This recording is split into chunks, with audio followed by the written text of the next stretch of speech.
Hello, everybody. It's James, the content creator for Natural State Transparency. Welcome to this live stream broadcast. We are in Russellville, Arkansas, Pope County in the River Valley, here in the great state of Arkansas. Welcome, everybody, in. I need just a couple more minutes to program this scanner. I'm doing it now. I'm going to put you back on mute.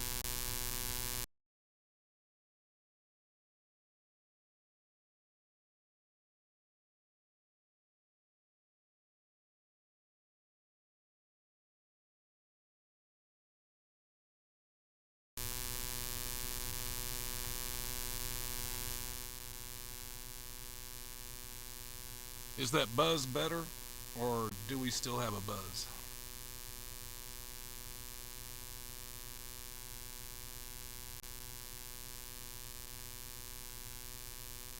Still hear it.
Hello, hello, hello.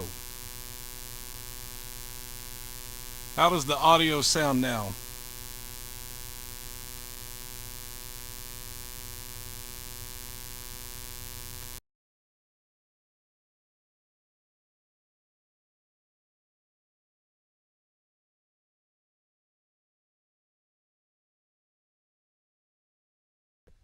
Okay, well, the audio works on the camera, so hopefully you can hear me, and I'll just talk a little louder then.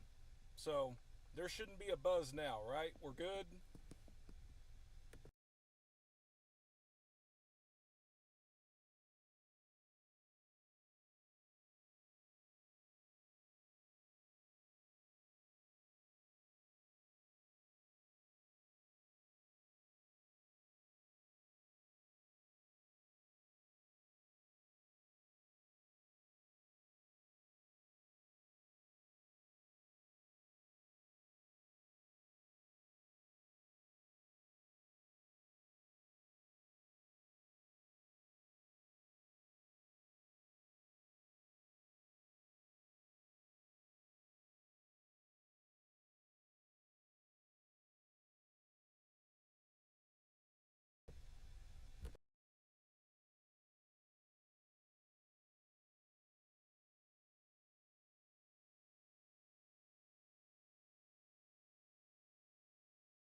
Are you still hearing a buzz now or not?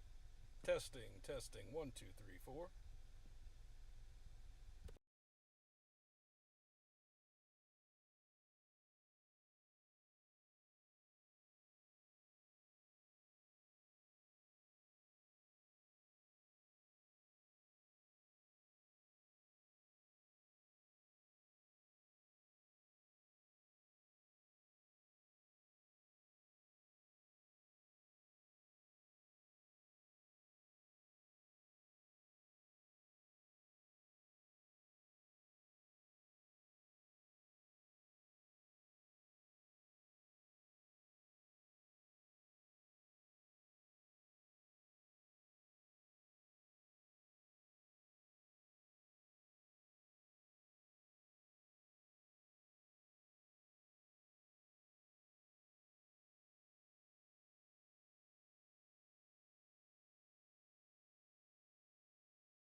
Okay, well, that was a bust. So the microphone is currently on the big camera. Here in a minute, I'll switch it back over to the laptop and you'll be able to hear me even better. So for right now, it's low, but you can still hear me. I'm with you. Let me get this scanner on Pope County real quick and we'll get the audio right. So, yeah, it's going to sound a little distant because I'm using the camera. But here in a minute, I'll put it on my laptop. You'll hear my audio better. The reason why you heard feedback in the beginning and a buzzing sound was because I was trying to use an external microphone, but obviously it's not working, so we're just not going to mess with it.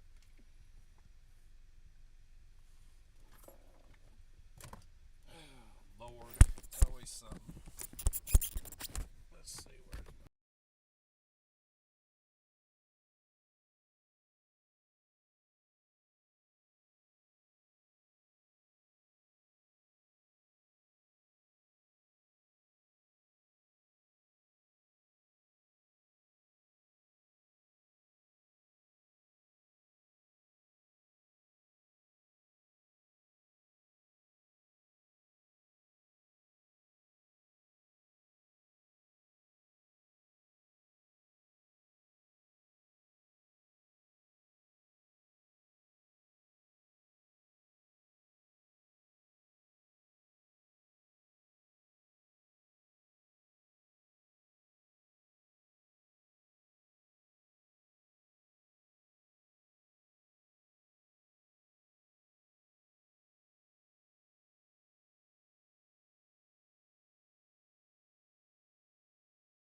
looks like we got all the audio.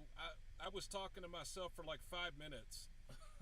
Actually, I've been talking to y'all for 5 minutes and didn't realize you couldn't hear anything. So that was actually just my goof up. Hopefully you're hearing everything good now. Can I get an audio check? How does it sound? Do we sound okay? Am I able to be understood?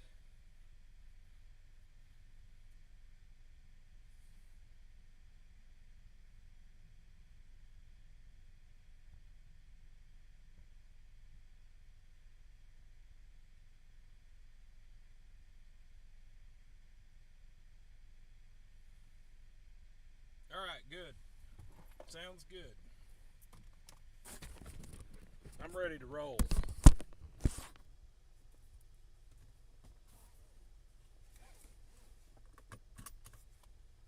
As long as you don't get... Okay.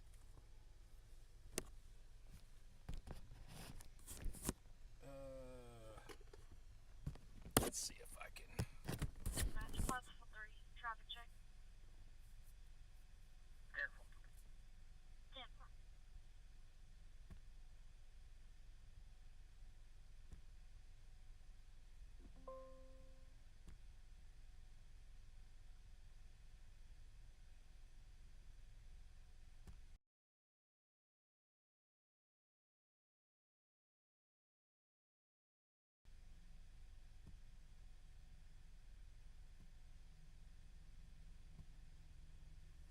Is that volume any better?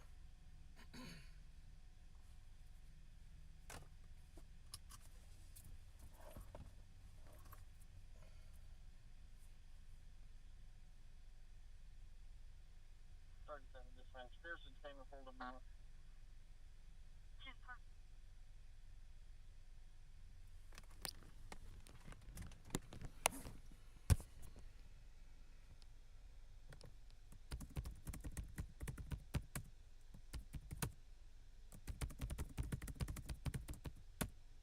Do you hear me okay right now? I'm on the big camera. Yes or no? Do I need... I've turned it up as much as I can. Can you hear me? Are we good? Do I need to move the camera? Too low.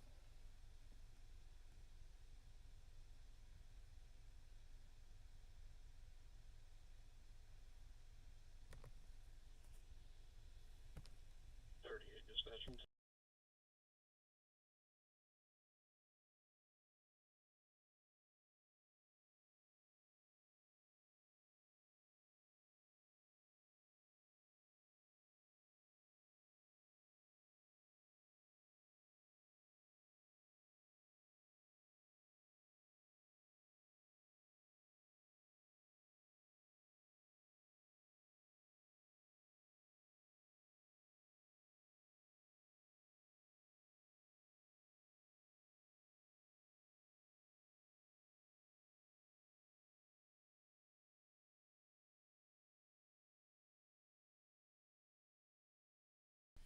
Okay, I moved the camera closer to me. Hopefully you can hear me better. If you can't, I don't know what to do because all my volumes are turned up. I don't know what's going on. It's frustrating. Hopefully you can hear me.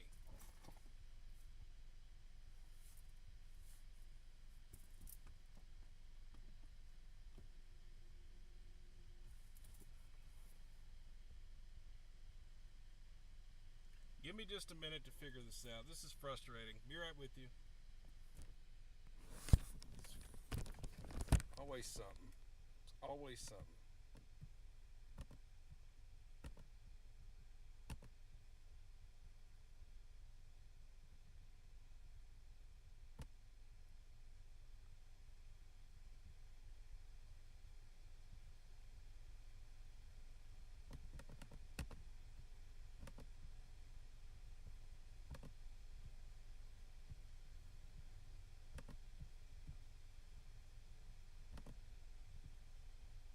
What about now?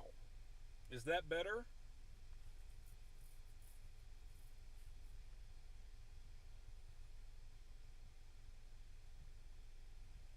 Does it sound better now? Does it sound about the same? About the same?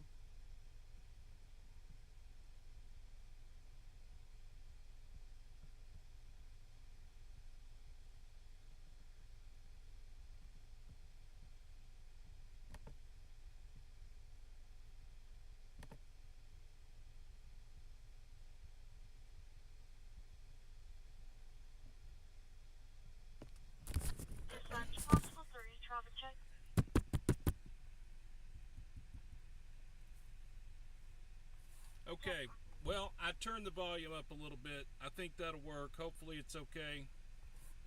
And yeah, so y'all just let me know. I'll try to turn it up a little extra. Go ahead. Let's see if I can do this. Back at 7. That help you off is still available. I can use it. She's got somebody coming to pick up her vehicle. If you wouldn't mind coming and standing by with it, they should be here. They're coming from Hector, so I don't know how long it's going to take them. 10-4. Right to you. Are you able to understand the radio traffic? Can you hear it?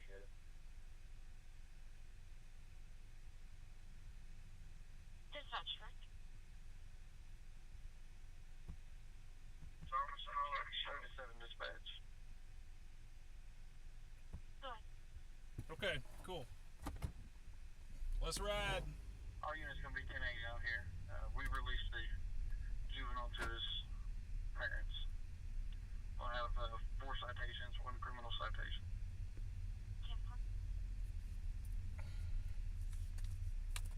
10-4. Alrighty. Well, sorry. I'm sorry that took like 37 minutes or whatever it took for me to figure all this out. It's been a while since I've done a live stream, I have to admit. So let's get back into it. Hello, this is James Bozeman, the content creator for Natural State Transparency. I'm glad that you have joined us this evening. We are live in Russellville, Arkansas, here in Pope County, the River Valley of the state of Arkansas here. And we may venture into Yell County. I might go drive through Dardanelle a little bit just for the heck of it. Here in a little bit. Right now we're passing the campus here at Arkansas Tech in Russellville. And I'm on Highway 7. So I'm heading to the downtown area. And we are going to talk about, I saw it mentioned in the chat about what the state police has been putting out lately, and yeah, we're going to get into all that here in just a minute. That's still walk that Jeep at that address where you can't go stop at. I'll be there until the morning. We're going to come back and get it. 10-4. So, several of y'all have probably already seen it. Several of y'all probably have not seen it. But the Arkansas State Police did a press conference yesterday and invited the media to come to Camp Robinson there in North Little Rock for a press conference involving the colonel as well as several state prosecutors. And yeah, it was just a press conference about the TVIs. And if you don't know what a TVI is, Tactical Vehicle Intervention, the old acronym for it was PIT, Precise Immobilization Technique, but now it's referred to as a TVI. So anytime you hear somebody talk about PIT or TVI, they're talking about when the trooper or the officer actually makes contact with someone's vehicle and purposely causes them to wreck out. And the colonel of the state police yesterday in the press conference said that as soon as it can be articulated, and I thought it was a very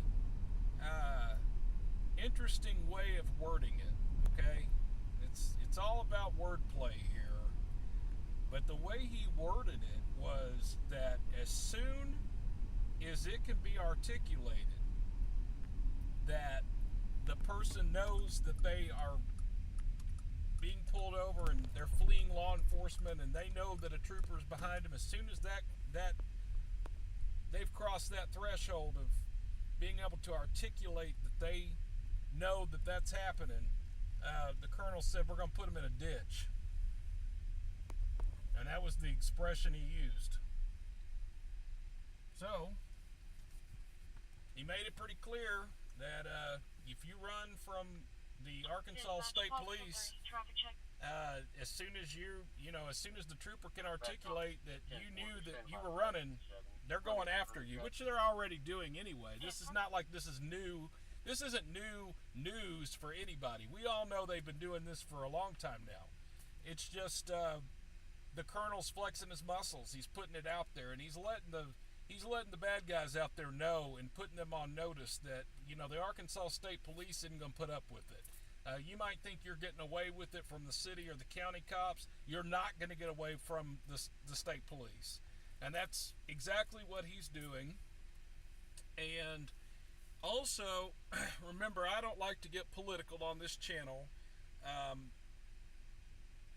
And I'm going to refrain as much as possible from making anything political. It's always been my thing to let's not politicize this channel. Now, I'm not going to stray away from current events. However, things that might affect things, and that's not political. So I want to make that clear. Like, I might bring up some things that I see maybe happening, and they might be political, but I'm not trying to make it like a political conversation, okay? So as long as we're on the same page with that, that's where I'm at. But I will tell you right now, I can't think for the colonel because I don't have his brain. But I will tell you, just based upon just kind of what I know, the governor of the state of Arkansas is the one that's signing off on this TBI policy, okay? You make no mistake about that. If the governor of this state did not approve, then the colonel would not be having that conversation, and that press conference would not be happening. So let's make that perfectly clear up front. Okay? And just for the folks in the back that might not understand what I'm saying, let me make it perfectly clear. The governor of the state of Arkansas is the one controlling the purse strings of the state police. Okay? Like the money. If she didn't approve of what they were doing, they wouldn't be doing it. Now, that's not being political. I'm not giving you that's a good thing or that's a bad thing. I'm not going to comment on that. I'm just telling you. That's how politics works. That's how it is. So anyway, there's that. And as far as, I was thinking about something, I'm trying to remember what it was. I was going to make some brilliant statement when we went live, and because I had so many audio issues, I forgot what I was going to say now, so I've got to kind of think about it. But, it's just, I think if I don't know if it falls on deaf ears or not. That's the issue. Like, some people would say, well, why are they having this press conference and trying to flex their muscles on the interwebs, the YouTube? Why are we telling everybody we're going to pit them as soon as we, or TBI them just as soon as we can articulate that they're fleeing from law enforcement? Why are they pushing so hard to make that statement? And that's a valid question. I mean, that doesn't make you political to ask a question. I mean, you certainly could ask. I don't know why the push now. It's already known. I just think that the prosecutors in this state and have come together with the governor and said enough's enough, and they're being tough on crime. So it is what it is. So that's basically about all I can offer on that. That's what they put out there, and if you flee law enforcement in Arkansas, you stand a real good chance of running into a trooper, and it might not end well for you. So I just fear that the people that need to hear this the most will never hear it. So, just kind of, I don't know. Whatever. I need a trash can. Where is there a trash can? So I'm in Russellville, right? Let me tell you about Russellville. Russellville and I have a fond history. I've been coming to Russellville ever since I can ever remember. This has always been kind of the getaway from Little Rock. and I was a lifelong resident of Little Rock. So when you come to Russellville from Little Rock, it was to get away from Little Rock. And if you come here in the River Valley area, it's a beautiful area. You're surrounded by hills and mountains. Mount Nebo State Park is about 10 miles from where I'm at right now. You can go up to the top of Mount Nebo State Park. It's absolutely beautiful up there. They have cabins, and they have a sunrise and a sunset point. So again, I would come from Little Rock. We would go to Mount Nebo State Park and relax and have fun for the day. And I've also, some of y'all may know this, some of you may not, but I'm an ordained minister according to the state of Arkansas. You might not know that about me, right? But I am. I paid my $5, and I am a official ordained minister in the state of Arkansas. And so I actually perform weddings on the side. It's just something I like to do. It's a personal thing. I know it's not everybody's thing, but I've actually performed 7 weddings. And the last wedding that I performed was on top of Mount Nebo, and that was last year. So I've actually conducted or performed a wedding on the top of that mountain. So yeah, anyway, just a little side note. This another little weird thing about me is I do weddings.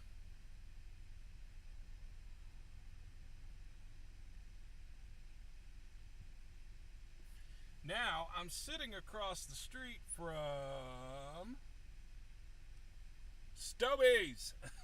Stobie's restaurant. There's one in Russellville, there's one in Conway. The one in Conway originally was located, I believe, at the intersection of Robinson and Donaghy. It might have been another cross street. Might not be Robinson. It might have been Caldwell. It's somewhere in that stretch. Long story short, it burned, and they've rebuilt it. But this one is still here. It sounds like Russellville Fire is getting dispatched. Let me listen to this real quick. Dispatch, Medic 1, respond for a medical emergency at 514 South Denver Avenue, 514 South Denver Avenue. Cross streets are West 6th Street and West 5th Street. Repeating, dispatch, Medic 1, respond for a medical emergency at 514 South Denver Avenue. Cross streets West 6th Street and West 5th Street. Time of tone is 22:48. Respond, Fire 1. Okay, so that's a medical call. And typically, I'm not going to respond on those unless there's something like it's like a vehicle accident with injury, with extrication, something to that effect. I might go on, but yeah, something like that. No.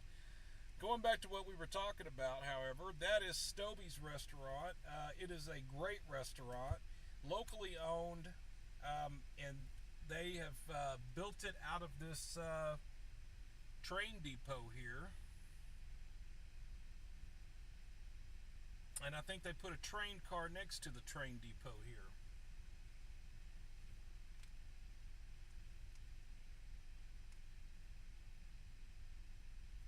Anyway, for you out-of-state folks that watch these live streams and you always say you're going to come to Arkansas, don't forget to stop by Stobie's. They got really good food.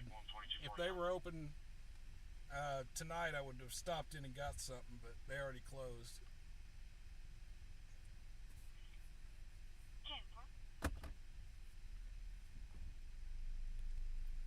And everybody keeps saying it, and I'm going to tell you right now, the best cheese dip, Stobie's, baby. Go ahead and have the lighter. You can even buy it at the grocery store.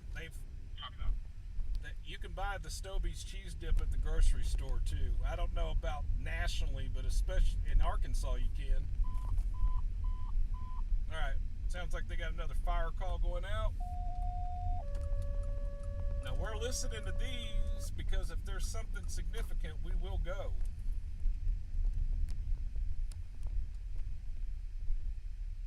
Yeah, that's got to be the old train depot right there. Dispatch, Ladder 1, respond for a non-emergent medical emergency. 514 South Denver Avenue. Ladder 1, respond for a non-emergent response. 514 South Denver Avenue. After request of Medic 1. Crosses West 6th and West 5th. Okay, So I don't know why the medic unit requested the ladder to respond, but they're responding non-emergency. I don't know what that's about. That's unusual. Might be to gain entry to the residence. I don't know. A lot of times your ladder trucks, like if you think about the fire department, you know, you just have to know a little about it. Engine or, hang on, let me focus this camera real quick for you here before I tell you about that. Hang on a minute. Medic 116. 51. Yeah. There we go. That's better. Ladder 1 responding. Copy, 2251. So I can't say with certainty that this is how it is. I can't really say with certainty that this is the way it is around the country. I can tell you this is the way it is around Arkansas. And typically at the fire department, you've got, you know, two different types of apparatus. You've got an engine and you've got a truck or a ladder, right? So when you think of the ladder, you think of the truck. Think of the big, long fire engine that has, well, speaking to them, they're right behind me. The call we just heard, the ladder truck, he's like pulling up behind me right now. I didn't even know I was close to their fire station. That's kind of cool. Let me get out of their way. And you'll see them pass by because they're turning. So there goes ladder 1, Russellville Fire, ladder 1, L1. And they're responding non-emergency to that Denver Street call here in Russellville. But anyway, going back to what I was saying. So engine companies fight fire. Ladder or truck companies do search and rescue. Now that's not always the case. Yes, you think about the ladder truck setting up and spraying water on a structure. That is correct. They do that too. But typically the mission of a ladder company or a truck company, as it's sometimes referred to, is what they call search and rescue, while the engine company fights fire. That's just the typical roles of those units. That's not always the case, especially if you're in a volunteer fire department. Well, if you're a firefighter, you're doing it all. You're doing rescue, you're doing search, you're cutting into rooftops, you're doing all of it. So, I don't know why they dispatched the ladder truck to respond to with the medic, but my experience tells me that might be for forced entry, because the ladder company would probably have the tools to breach a door. But I could be wrong on that.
Y'all are all saying you're not able to hear me. What happened?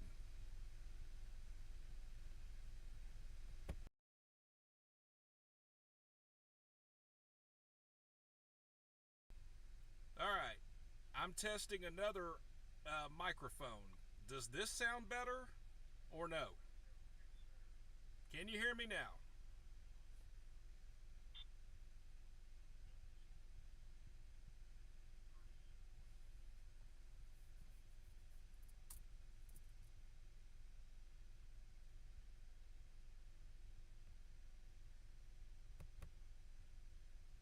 Goodness gracious.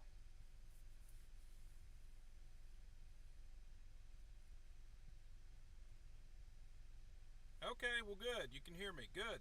I'm glad.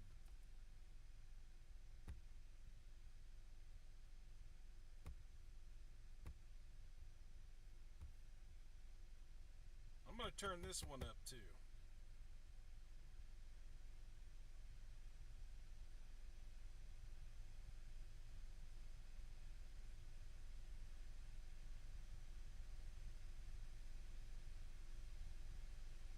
Alright, I'm trying to turn this up so it sounds louder. Hopefully you can hear me better. Let me know if it's ridiculous and I'll turn it back down. Alright, hopefully you can hear me better. I've turned it way up.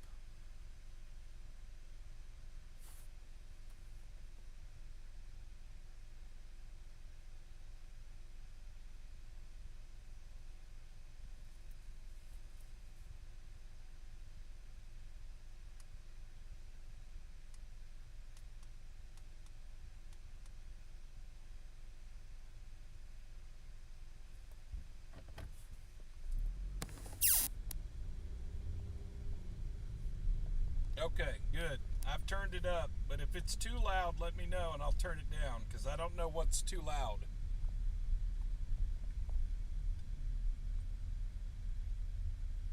Can I creep through here? Oh my God, that's a tight fit. Ah! Russellville Fire Rescue.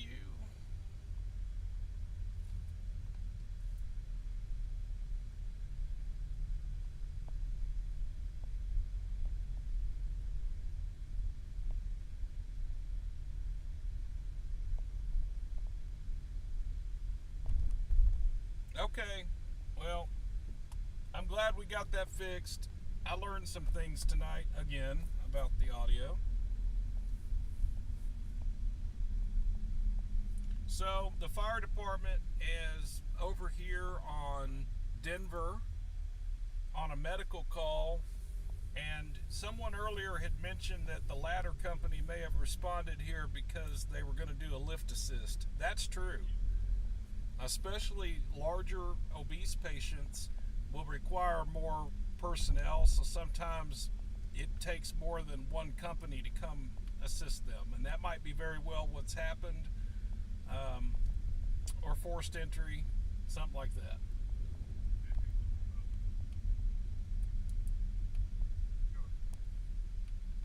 Did you just relieve Atkins from out there?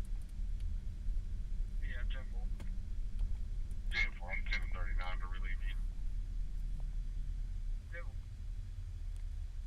There's something going on in Atkins right now. The sheriff's department was relieving an Atkins unit, so I'm not sure if they're working a structure fire, and a lot of times that's sometimes why they'll have the police tied up for a while. We might have to cruise on out to Atkins and see what they got going on.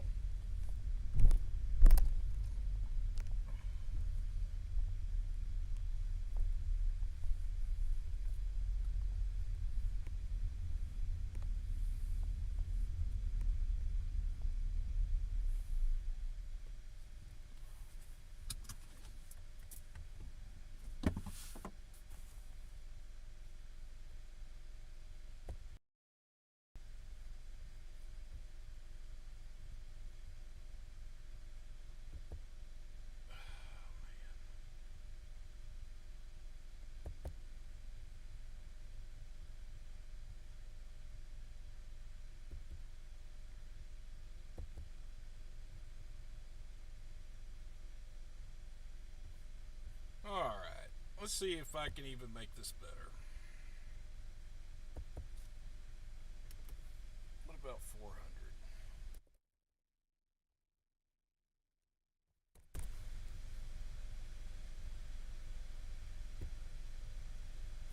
Alright, I've turned the microphone even more up. Let's see if I can do it even more than that. Let's try 600. Does that sound better?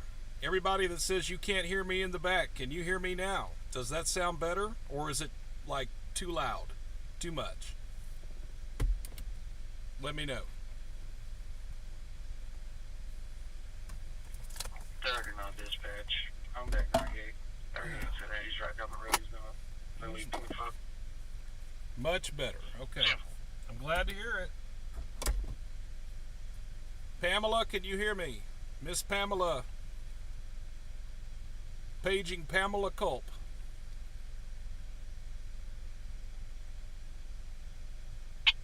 Yeah, live here at 79 West Bend. Okay. All right. I think I figured out what I did wrong. Sorry. That's why I tell you guys every time I do a live stream, you tune in to see how I'm going to screw it up. It's never going to go just right. Just that's why you tune in, right? Just to see what it's going to be, right? Okay, I'll be right back. I need to step outside for a second and throw this old coffee away. I'll be right back.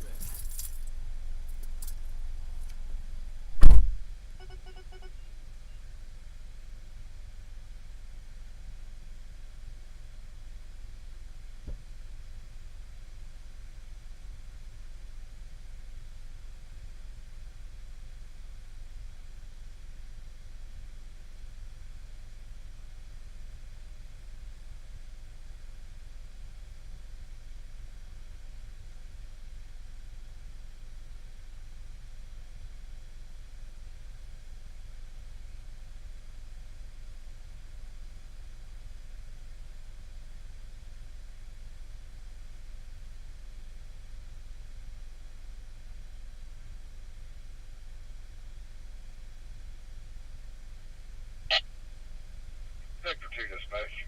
11 again, 7, please. 10.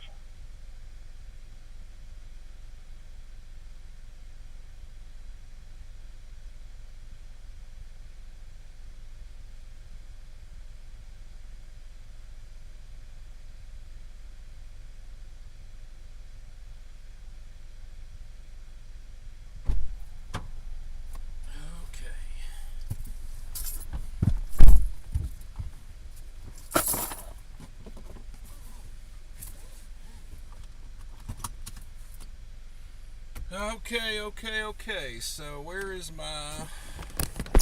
get my phone, get everything how it's supposed to be. Let's go cruise around and see if we can find something to look at.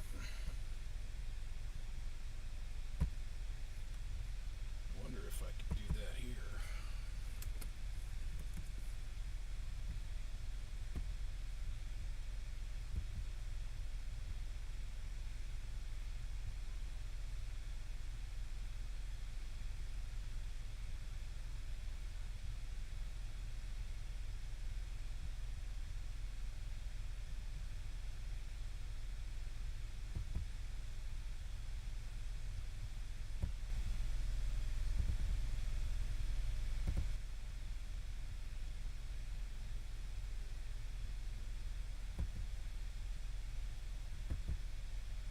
Big camera. We're gonna try that for a while.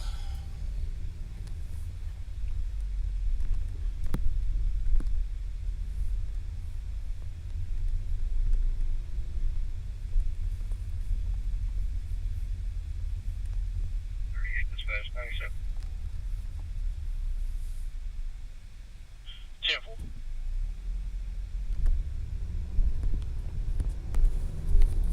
All right, Russellville, what's up? What's going on tonight, Russellville? What you got going on? That's a pretty building right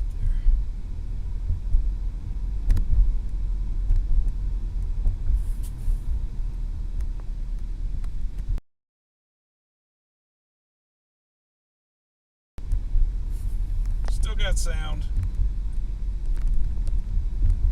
Sound check. Hello. You should be able to hear me.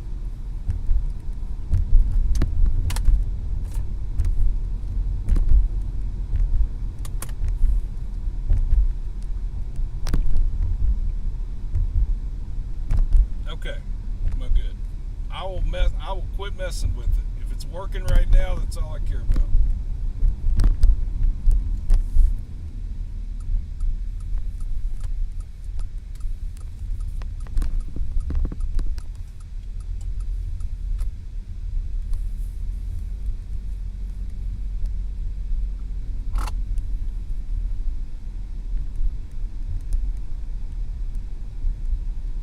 So unfortunately, we cannot listen to the Russellville Police Department because they encrypt their channel, which is kind of frustrating.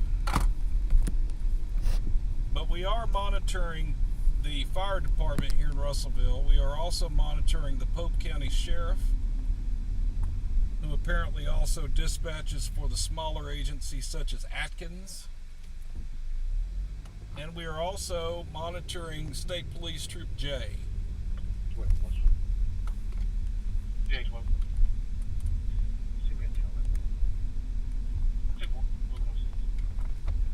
Senior Corporal Frederick Williams, J12, who was just in that firebombing pursuit, just keyed up. He's out with something. He's asking for a 1011, which means he needs a tow truck. I don't know where he's at. This looks like I'm passing the Boys and Girls Club here. I didn't know Russellville had one. That's actually good. I learned something. There you go. Coming up on Knoxville Avenue. Can't hear you.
Y'all can hear me.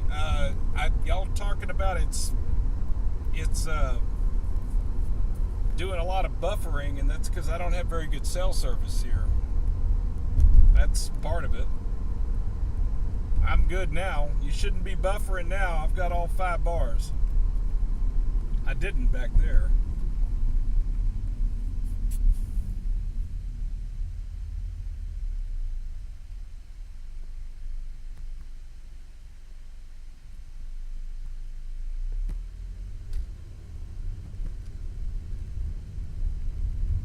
Oh, thank you, Pamela. Thank you, Pamela. Thank you, Miss Pamela. You have blessed the channel. Thank you. Thank you, thank you, thank you.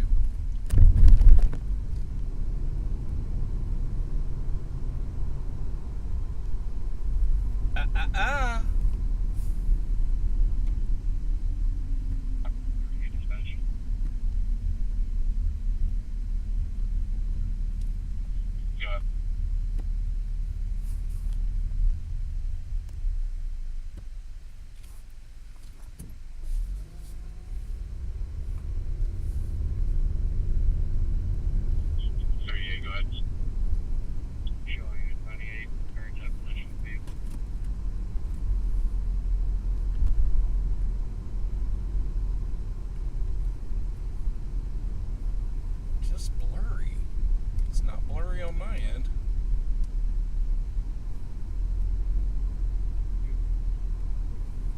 I've got Hodges and Ramsey.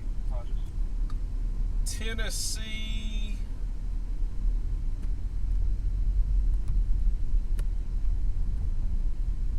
I don't know your last name, Tennessee, because it cuts it off, but Tennessee SU, thank you very much.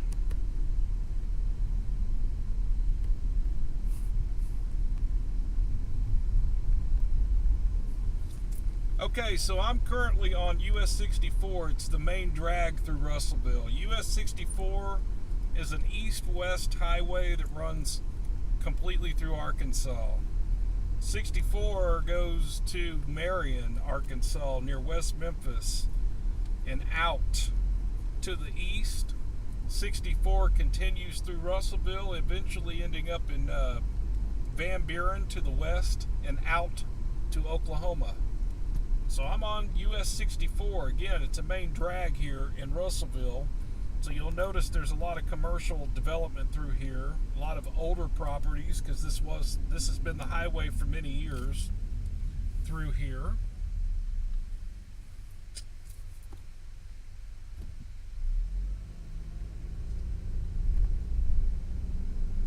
Now remember, we are monitoring the radio, so as I talk, I'm also going to be kind of listening for any kind of calls to go out. It is Saturday night. I don't know what the call load is here in the Russellville area. It would be great if we could listen to the police side of things. But we are monitoring the other agencies around. If there's a pursuit or something, we'll be able to hear it.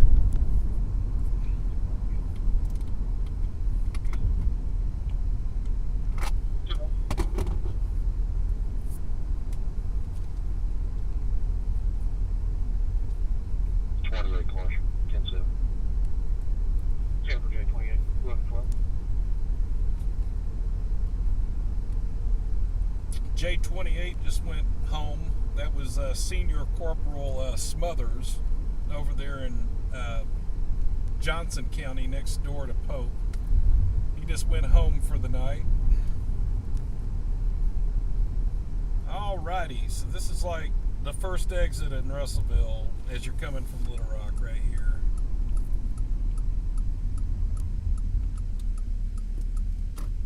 I haven't seen any cops out and about. I've seen a few of them rolling around, but there's not anything happening right now. Maybe folks got to let the alcohol take effect a little more or something. I'm not real sure. Ooh, I see something I like here. I just learned they had this. I might have to come back for this, because I wish NST's mom was watching right now. NST's mom, are you like silent in the crowd right now? Yes, I'm talking about my mom. Literally, her name on here is NST's mom. NST's mom, if you're watching, guess what they've got here? Belk Outlet.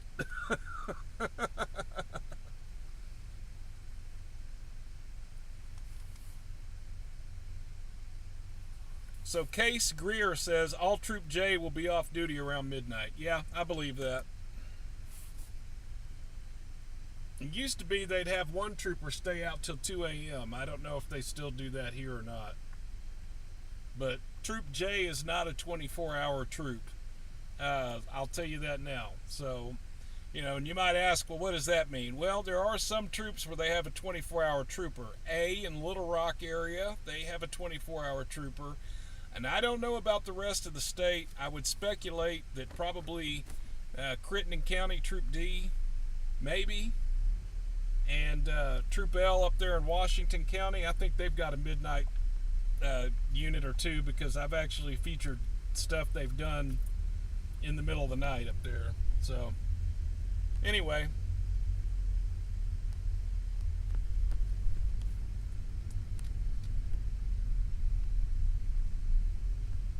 Well, I see somebody's correcting me and saying the first exit's the 84. I don't know the 84. Like, the 84 is newer. It was always the 83. Then they added that 84 is it Plummerville? Pottsville. I'm getting it wrong. Plummerville's in Conway County. Pottsville's here.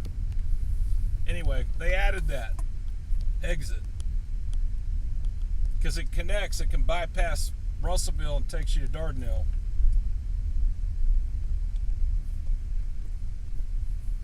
So yeah, I've been coming here for years. Love me some Russellville. Man, every time I'm here, I'm happy. Now, that's because when you come here if you live in Little Rock and you come here, you're coming here to recreate. You're probably going to Mount Nebo or something, or driving around. You're taking a drive out of Little Rock, so it's fun. Or at least it is to me. I like Russellville a lot. I'd live here. Alrighty then. Well, let's go talk about what makes Russellville Russellville. Let's go down here. Let me backpedal and go down 64. We'll go to the downtown area. I'm going to try to stay in areas that has better cell reception so I can not have a choppy broadcast. I was in an area back there that didn't have very good cell service.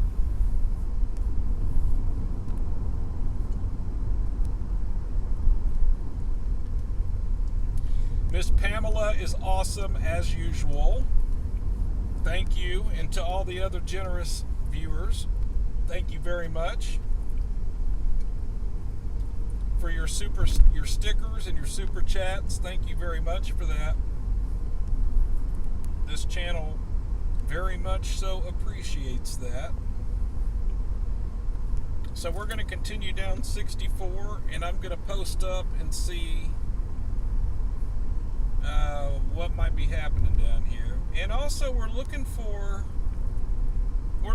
some blessings tonight to bless some people. I have some gift cards and I have some socks on deck tonight. So we're going to be kind of also looking around for people that may be less fortunate, having issues tonight, etc., etc., etc. We'll see if we can give out some blessings to some folks that really need it. I pulled in this shopping center just to see if I saw anybody. Sometimes you pull in these shopping centers, there'll be people asleep on the sidewalks, but there's nobody over here. What is that?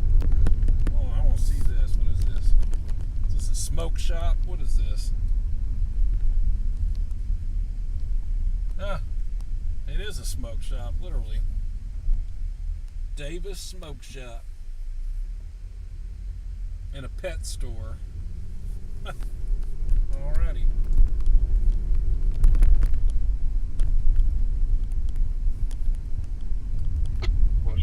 Jacob says, how are you doing today, James? I'm doing great, Jacob. Thank you very much. The other Jacob that's going home, or getting off of here, good night, Jacob Palmer. Negative, nothing I'm seeing. Regular viewer. Who else? Let's see if anybody else has said anything on here. Oh, Old South makes Russ Vegas Russ Vegas. Yes, indeed. It is Russ Vegas.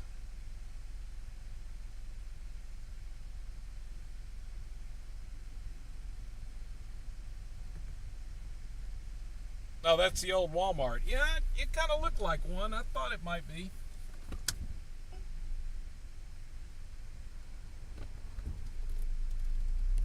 You know, that Old South burned down right up here. I guess they, pardon me for not knowing the answer to this, but wasn't it right here? Yes. I ate there right before it burned down. Hang on, let me see if I can carefully do this and not get stuck. I don't want to get stuck. So the Old South restaurant that's been mentioned in the chat,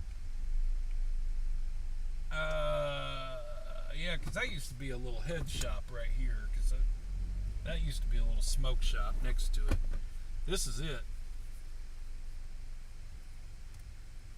This is the old sign. So they reopened, huh? I'm going to have to check that out next time I come up here and have more time. I ate here right before it burned. See, that's the old sign to it, where this caterpillar is. And there was a restaurant here. So for folks that don't know what I'm talking about, there was a restaurant here from the, I think it was from the 1940s. Remember, guys, again, let me go back to put this in context. And if you'll notice next door, there's an outdoor motel, right? You're in an older part of town here because this is the original U.S. highway that went through here. So a lot of these structures have been here since when? The 30s, the 40s, right? Well, this restaurant was built, and it was in continuous operation until it unfortunately burned down. And it's like Stobies. Everybody knows about this restaurant here in Russellville. So they've reopened, and can somebody please tell me in the chat where that is located?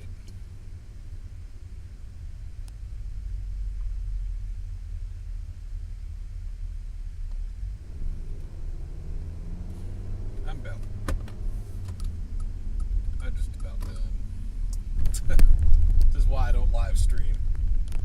I really am about done with it. Man.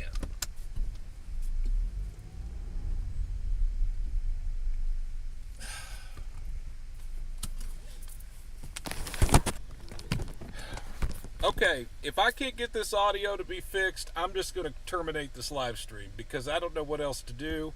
And if you're not hearing me and everybody continues to say you're not hearing me, I don't know what else to do. So if you're not hearing me, I'm just going to call it off.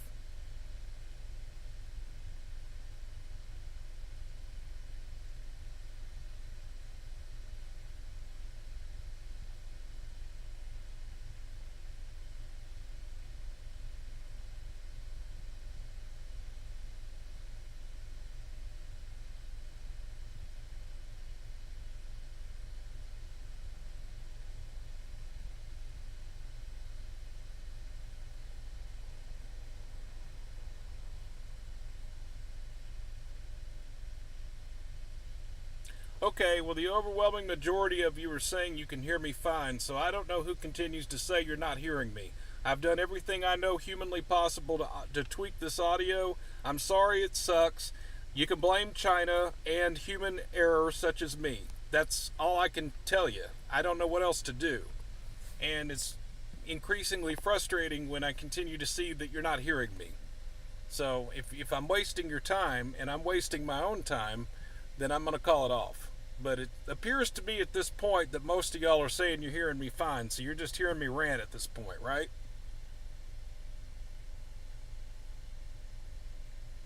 Okay, alright.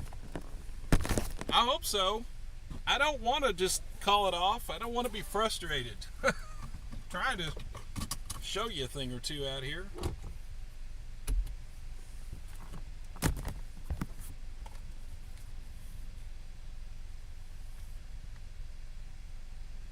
Alright, cool.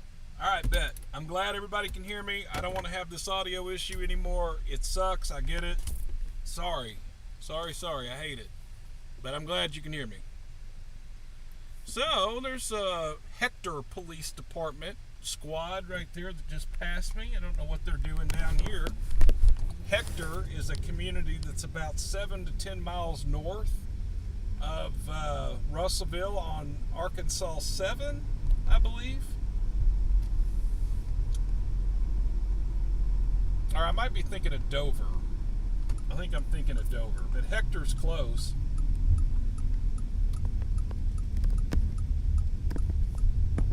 So this Hector unit, let's see where he's going. Soup Sandwich says, "Where is Russellville?" It's in the river valley of Arkansas. So if you're looking on the map, follow the Arkansas River out of Little Rock as you're going west towards Oklahoma, and it's about the middle point between Little Rock and Oklahoma on the map. Russellville's in the middle between Little Rock and Oklahoma. And it's close to the river, which is where I think I'm heading now.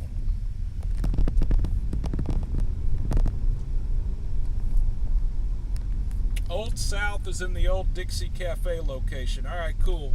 Y'all are going to have to help me out on that. Where is that?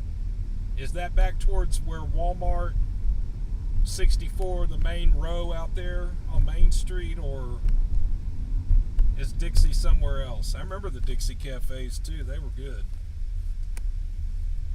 I hated that they closed them down. Go to the nuclear plant west of Russellville. I will. If I got cell service, I'll go out towards London. Hector is north of Atkins. All right, cool. Hector's north of Atkins, but Dover is north of Russellville on 7. Correct. Sorry for the confusion. Nobody's trying to... No, you're not offending me. It's all good. Oh, you were sitting at Starbucks when you came... Yeah, so it was over there. Okay, cool. All right.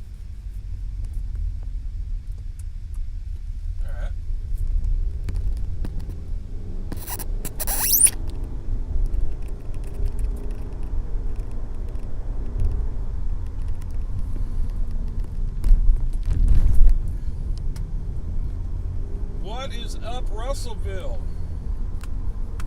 I don't see anybody walking around. I thought y'all had. I always read in your Arkansas River Valley uncensored, everything goes, no censoring Facebook group that there's homeless folks everywhere around here. Yet when I'm down here, I don't see any.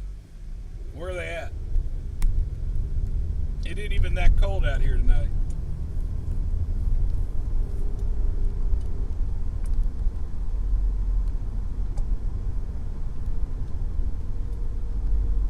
Oh, if I go up Parkway, I'll run into them, as this intersects where the truck stops are.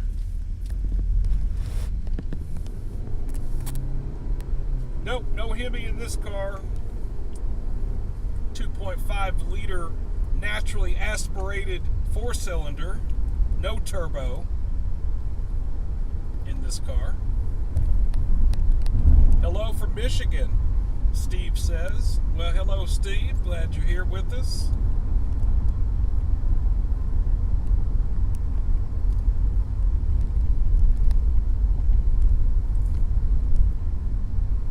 You know, Parkway comes back over here. So, see, Parkway is like Hotel Road.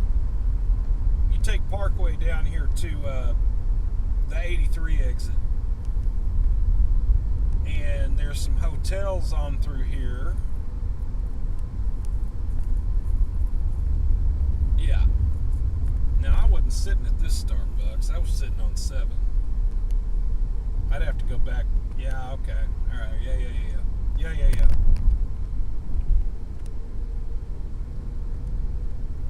Let's go check out Hotel Road, because I know it's up here.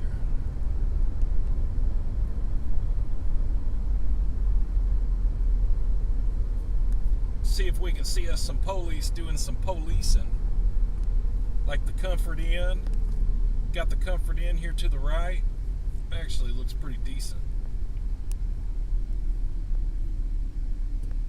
Hell, I might even stay there. Looks pretty nice.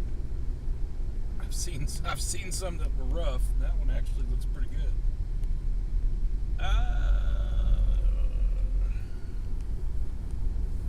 Yeah, so here you go. Here you go. The Lowe's. There's a little hotel up here. What is this? The Super 8? This is the Quality Inn. Let's see if we see any folks just hanging out here. Sometimes when you see them, you just see them loitering. I don't see anybody out here tonight. Let me drive back here. Passenger here, 919-63-3900.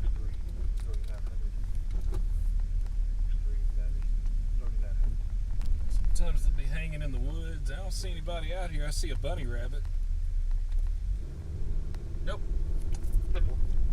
Nobody hanging out tonight. I see several bunny rabbits. Nobody hanging out tonight. On this Saturday night, I would have thought they'd be out and about. J35 Marshall to 24. Oh, J35's making a traffic stop in Conway County. Always 64 Stevens Street. It's a gray or pewter Silverado. Adam Frank Edwards, 60 John, AFE 60J. 64 in Stevens. That's described on a Silverado. Let's see where Stevens is. I bet Stop here at Green Bay Packaging. Green Bay Packaging on 64. Oh, just 96. Simple. Well, there goes some police.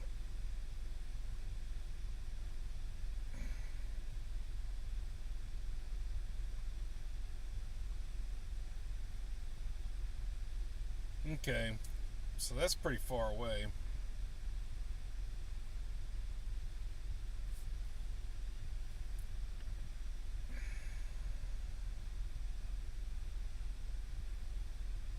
Yeah, he's like in Menifee making that traffic stop, which is the skirts of Troop J. So yeah, we're not going there. We're not going to go watch that one. Sorry. Soup Sandwich says, what is the temperature now? According to the vehicle I'm driving, it is 46 degrees Fahrenheit right now here in Russellville. The low tonight was 37. I looked it up because I'm wearing a sweatshirt, so I wanted to make sure it was hoodie weather. Still, I don't want to burn up wearing a hoodie. Okay, so one thing about Russellville that's interesting is that they have an overabundance of truck stops here in Russellville. This is like a truck stop center.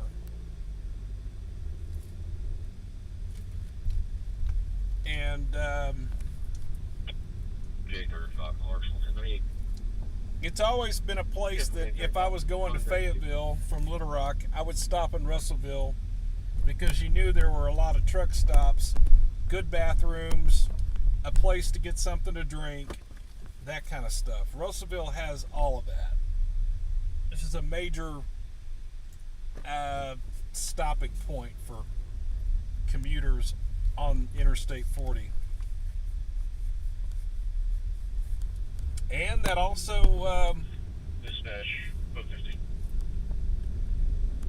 that also creates its own set of problems because when you have person at 12501 State Highway 124. let me hear that real quick. We have any details? 10th floor. Unknown female pulled a vehicle up into the parking lot of this home and left the truck there, walked off. They were wearing pink pajamas. Caller doesn't feel comfortable to go out and drink at the 28 at this time. Okay. 14th out with them. So the sheriff's department is responding to Highway 124 for a suspicious vehicle. A woman with pajama pants left a vehicle, I guess, in a driveway. Good dispatch. I'll be in route 14. And walked away from the vehicle. Careful.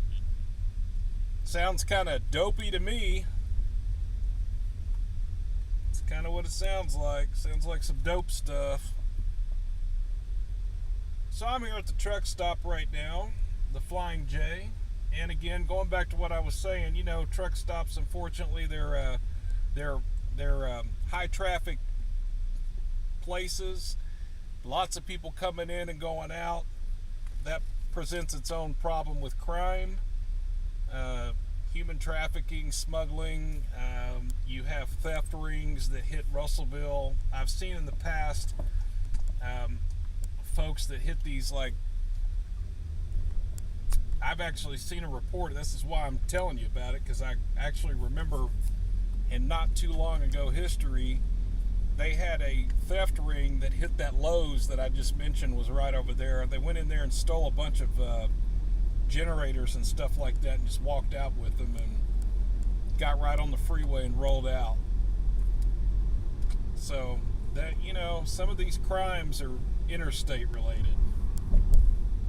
Because you have some, because Interstate 40 is such a major east-west artery in the United States.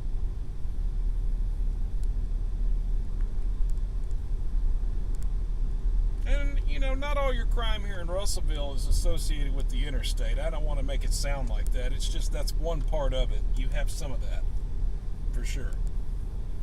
So I'm kind of double backing. I'm back here again, where we've been, here on 64 at the exit 83. So we're going to, I wanted to go and look at the new Old South restaurant that opened up. Actually, that was kind of what I was trying to do a minute ago. So I'm going to actually hit the freeway and go take 7. Let's do that real quick. And you folks that are going to come to Arkansas, you can put this place on your list too of a must try place. All right, here we go. Let me get up here real quick.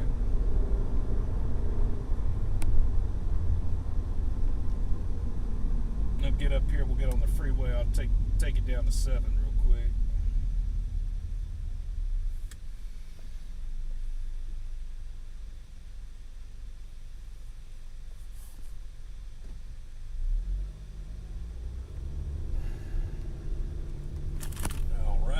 All right.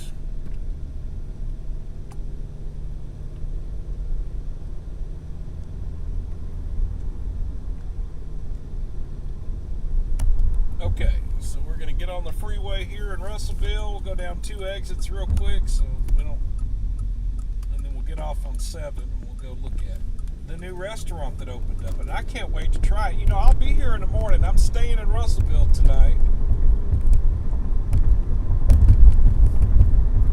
I am going to stay in Russellville tonight, so if that place is open in the morning, I will be there.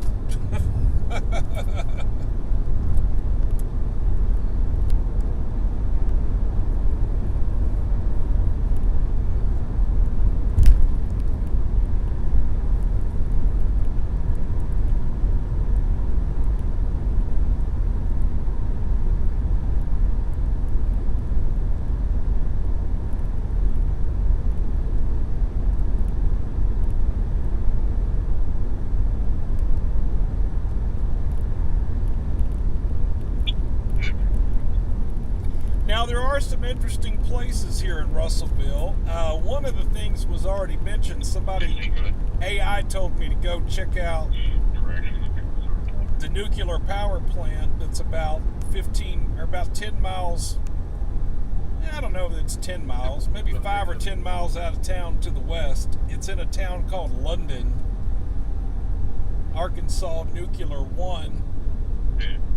It's operated by Entergy. And they have 2 units there. They have Unit 1 and Unit 2. Unit 1 is a little older than Unit 2.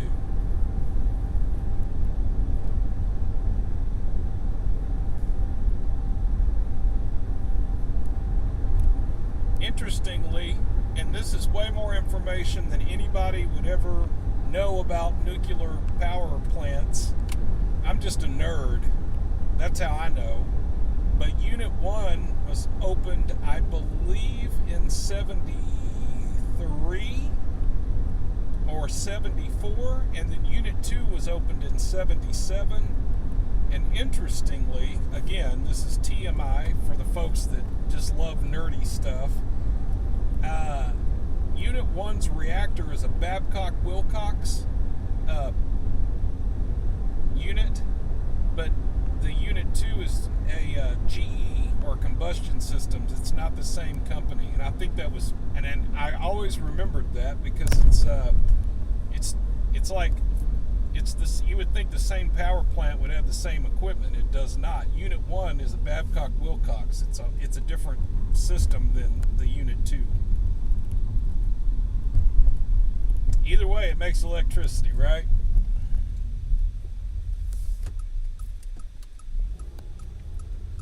Definitely showing that I'm a nerd with that last statement there. TMI on the nuclear power plant.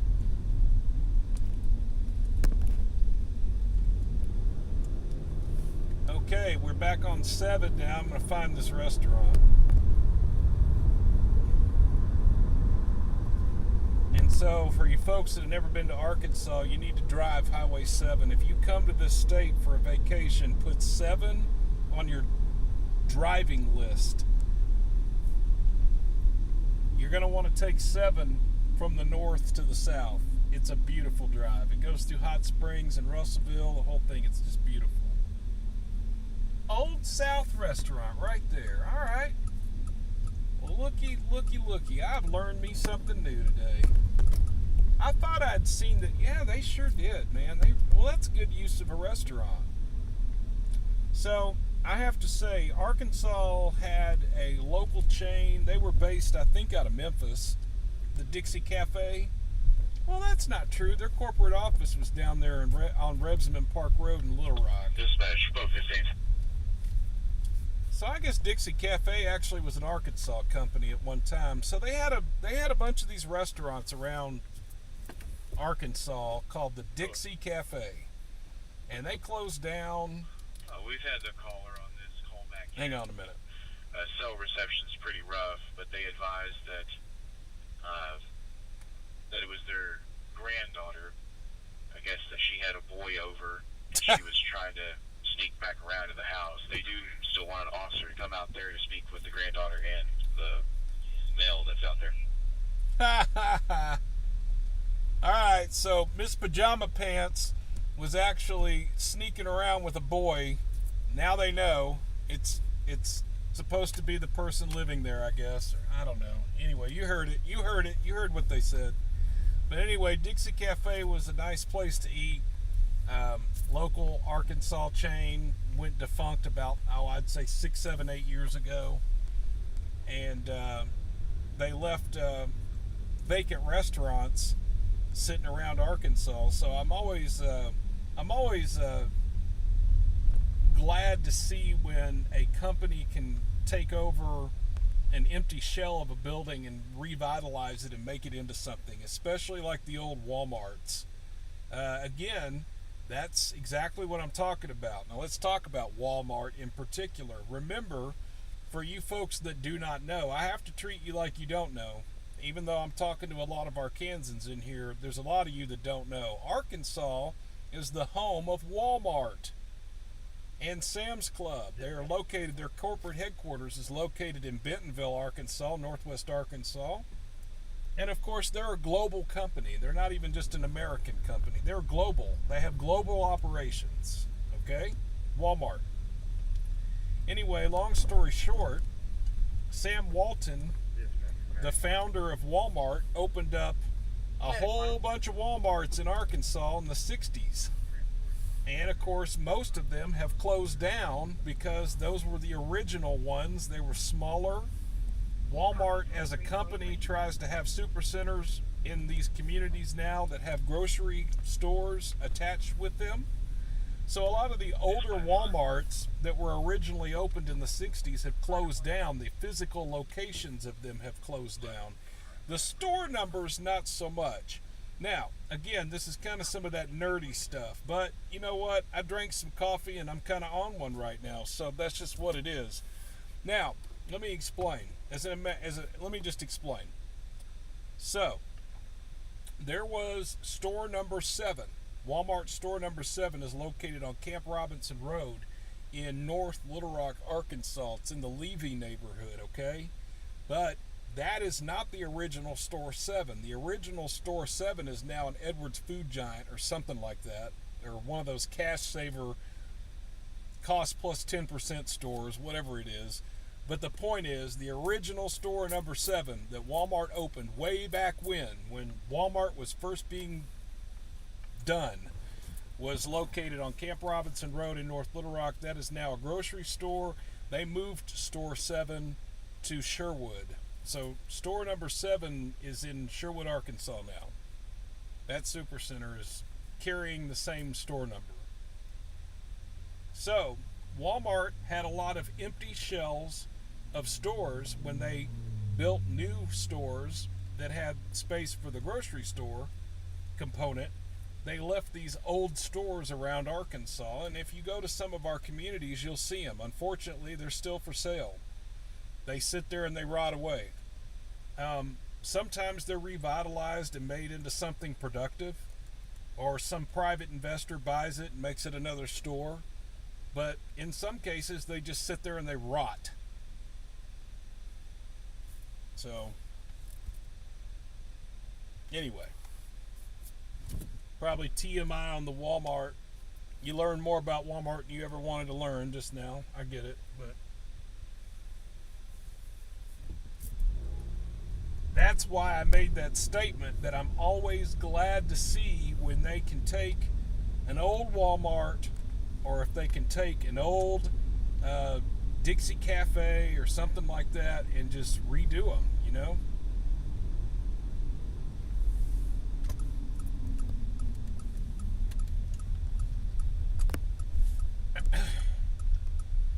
So I found 2 Russellville PD units just sitting over here. And I also see a tow truck here, and I'm kind of wondering if this is associated with the trooper. That's why I'm kind of looking around here to see if I see a trooper car. Now you notice right here, we got the Russellville PD. They're just sitting here in the Best Western parking lot, chilling. They don't have anything going on tonight, or they wouldn't be sitting around. So, unfortunately, we cannot listen to them. Which sucks. It really sucks that we cannot listen to the Russellville Police Department.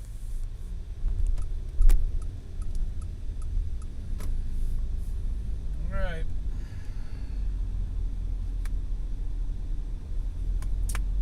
if we could listen, we might actually go see some stuff. Now, the fire department's been quiet. We're still monitoring all of those channels I mentioned before. Some of you just tuned in, so we're monitoring Russellville Fire, State Police Troop J, and Polk County Sheriff. Fire department hadn't put any more calls out. But you know what? We're over here now. Let's go to the campus. I'll take you to the campus real quick. This is Arkansas Tech University, located here in Russellville.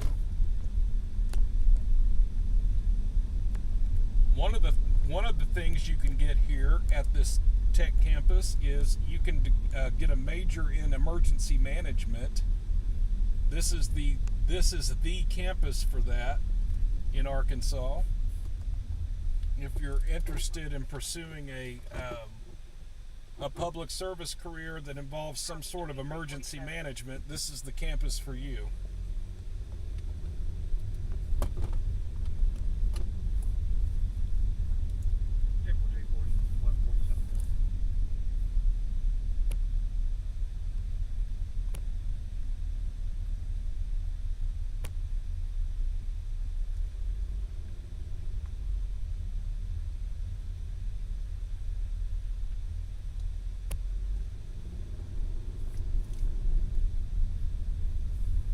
Now, I'll tell you right now, if I get to driving around too much around here, I probably will get pulled over.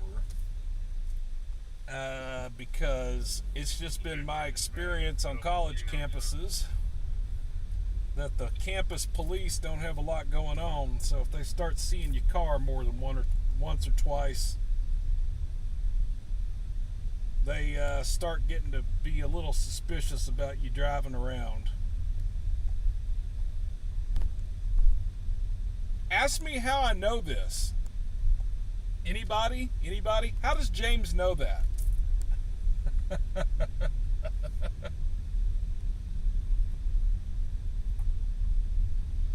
S. Waltz reminds me that NST James, you featured a high-speed chase through the Arkansas Tech campus. I sure did. That is absolutely correct. The trooper in that one was J11 Paul Matthews. And he was in a Ford Explorer chasing after that. That was one of that. Now, you know, I'm glad you brought that up, S. Waltz. I'm going to tell you right now, that pursuit should have been in the crazy file. I'm going to actually I'm going to make a playlist called Wild Pursuits. And if I do that, which I am going to do that, it's not a question of if, then I'm going to put that one in there, because that was a wild pursuit. That was some Wild Wild West action.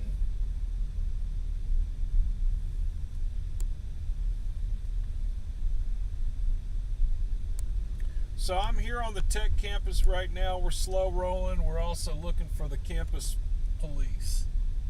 I already saw him earlier when I drove by here the first time. I saw him patrolling, so I know he's out here. And if he ain't got anything else to do, maybe he'll roll his window down and say hello to the viewers. You know what I mean? That's nice when they like to say hello.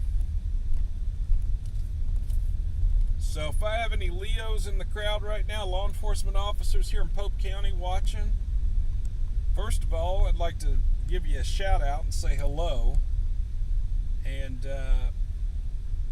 well, if you want to say hello to the viewers, we'd love to say hello to you. So,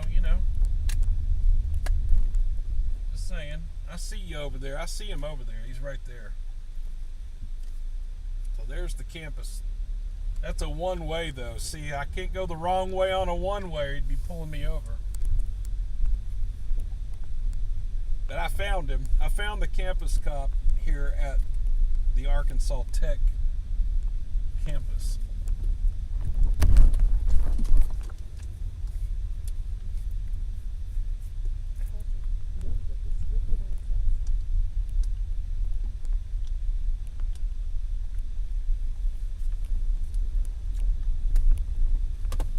We'll just creep around back here.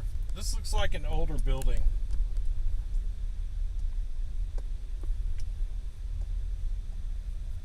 These are definitely the These are the older campus buildings for students. Brown Hall and what's the other one? Tucker Hall. Yeah, these are old buildings.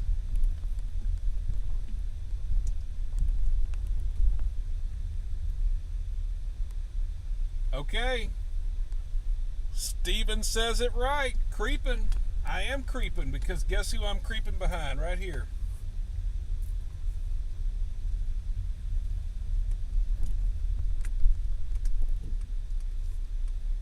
The campus police. Right here in Russellville. And I ain't scared of him, so I'm going to let him get my license plate number and everything. I'm going slow. I'm going slow, slow. Yes, sir. Get that license plate. Run it through Atlas. I'm 1052. When they run my license plate, you know what the sound is? Ding! That's what the sound is. It's not the wah wah wah wah wah wah. Ding! Not coming after me, though. I'd have to drive by 3 or 4 times to probably get them to start following me. Give him a hat. Steven says tempting him. Absolutely. I'll give you the opportunity. I represent opportunity for these guys. If the law enforcement officer wants to pull me over, fine. Pull me over. I can take it in good spirit because I know I'm not out here breaking the law or doing anything illegal. So, if you pull me over, I'm going to laugh about it because I think it's funny. Now, I know I don't have the same view on it as many. Many people would be all in their feelings about getting pulled over. I'm not. I laugh. I think it's funny. Yeah, go ahead and pull me over. Let's talk.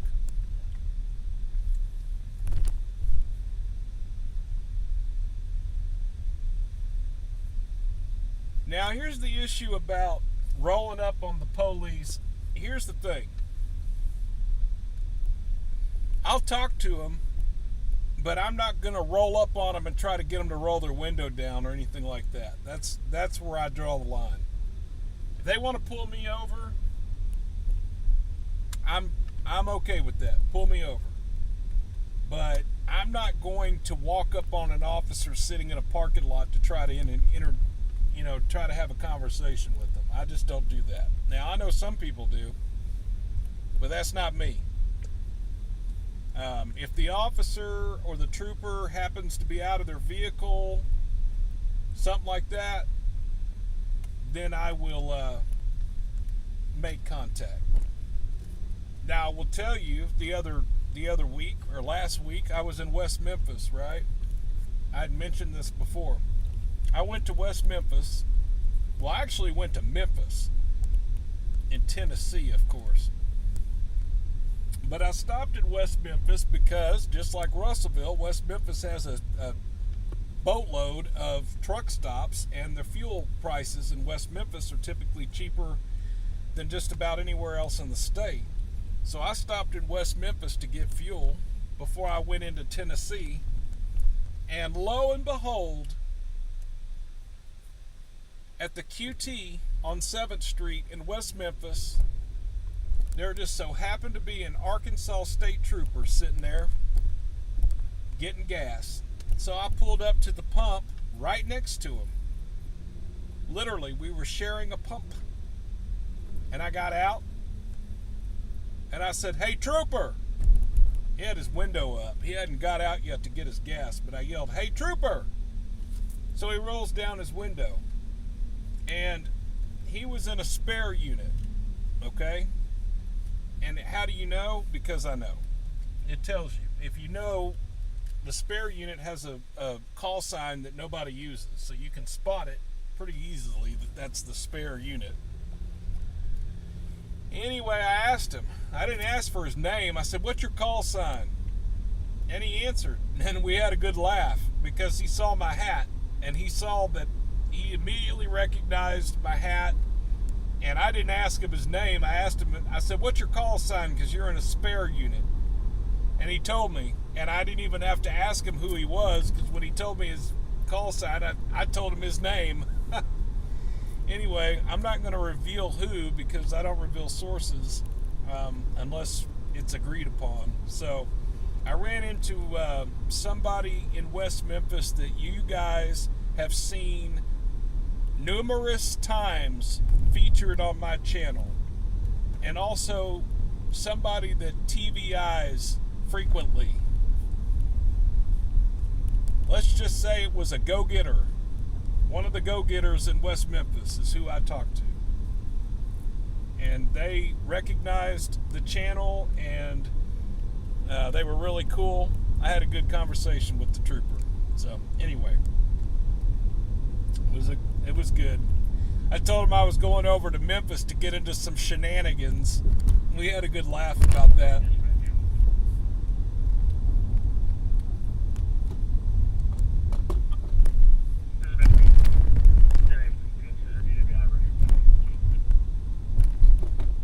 So here I am on Main Street right now. Let's go down to the river. As long as I can keep cell service, let's go down to the river. This is the downtown section of Russellville. This is the old town, downtown, older buildings, 100-year-old buildings, town square area right through here in Russellville. And there's quite a bit to look at, and I've never actually done it, but you know, there's so much to look at. You could actually get on foot out here and just walk around in this district, and there's a lot to look at.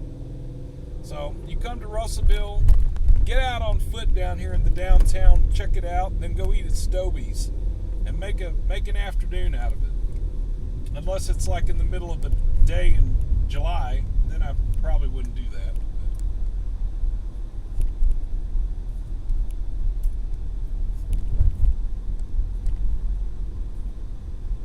Alright, as we continue on down here, so this goes into, I think Leonard's Hardware is down here, Leonard's. That's from memory, though. I don't remember if... Actually, I thought Leonard's closed down, so you folks from Russellville might correct me. I think Leonard's Hardware is down here.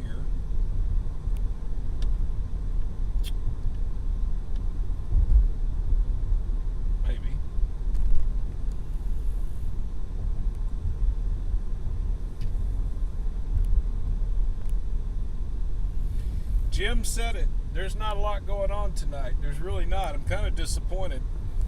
I waited till Saturday night to come to Russellville thinking this would be the night for action. But it really hadn't been much at all. It's pretty quiet. So as I continue on this, this is going to take me, where am I? I'm on 64. I'm going, this is not where Leonard's Hardware is. I was wrong on that. Okay, fire department's getting a call. Let's monitor this real quick. Engine 4, Medic 4, respond for a general illness, 1400 South Ithaca Avenue. Repeating, Engine 4, Medic 4, respond for general illness, 1400 South Ithaca Avenue. Nearest cross is going to be East 12th Street. Time of tone, midnight. 12th and Ithaca for a general illness. That's nothing that we would be interested in going to, because there's not going to be anything to see there. I tell you what I do need to do, though. You know what? I can do this with you guys in the vehicle with me. So guess what I did? Looky. Yeah, let's do this real quick. We'll have fun with it. So you see right here, we got a FedEx, a UPS box, a United States Postal Service box, right? Yours truly has a envelope here, a fan. I'm not going to show you the name. You see the stamp. A fan has requested one of our bumper stickers, and I brought it with me. And I dropped a whole bunch of them in the mail today before 2:30 from Friday's pursuits, but this one was after. So I'm going to do my due diligence here.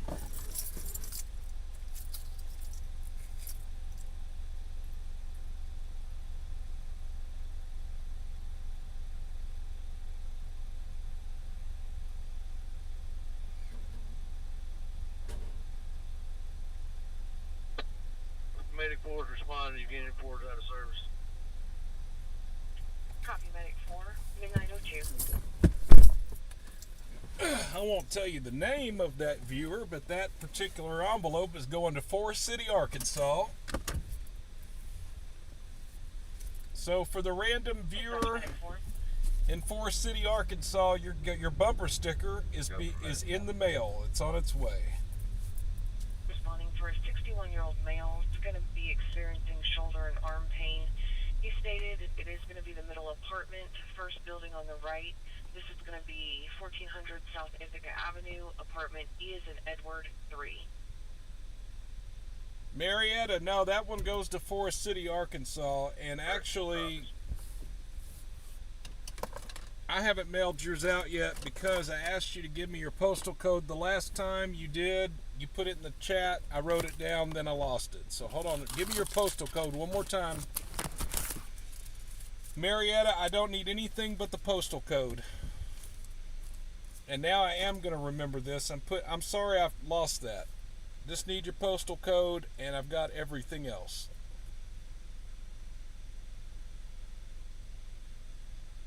Just put it in the chat, and I'm going to write it down, and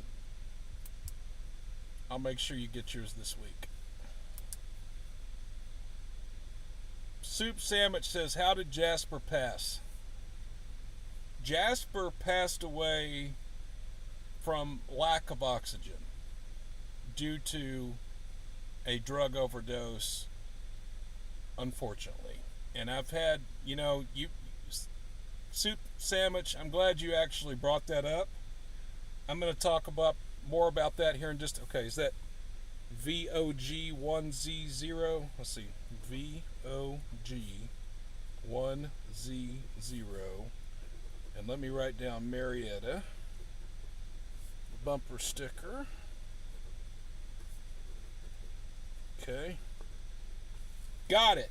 And I'm sorry I didn't write it down the last time, I did write it down. I don't know what I did with it.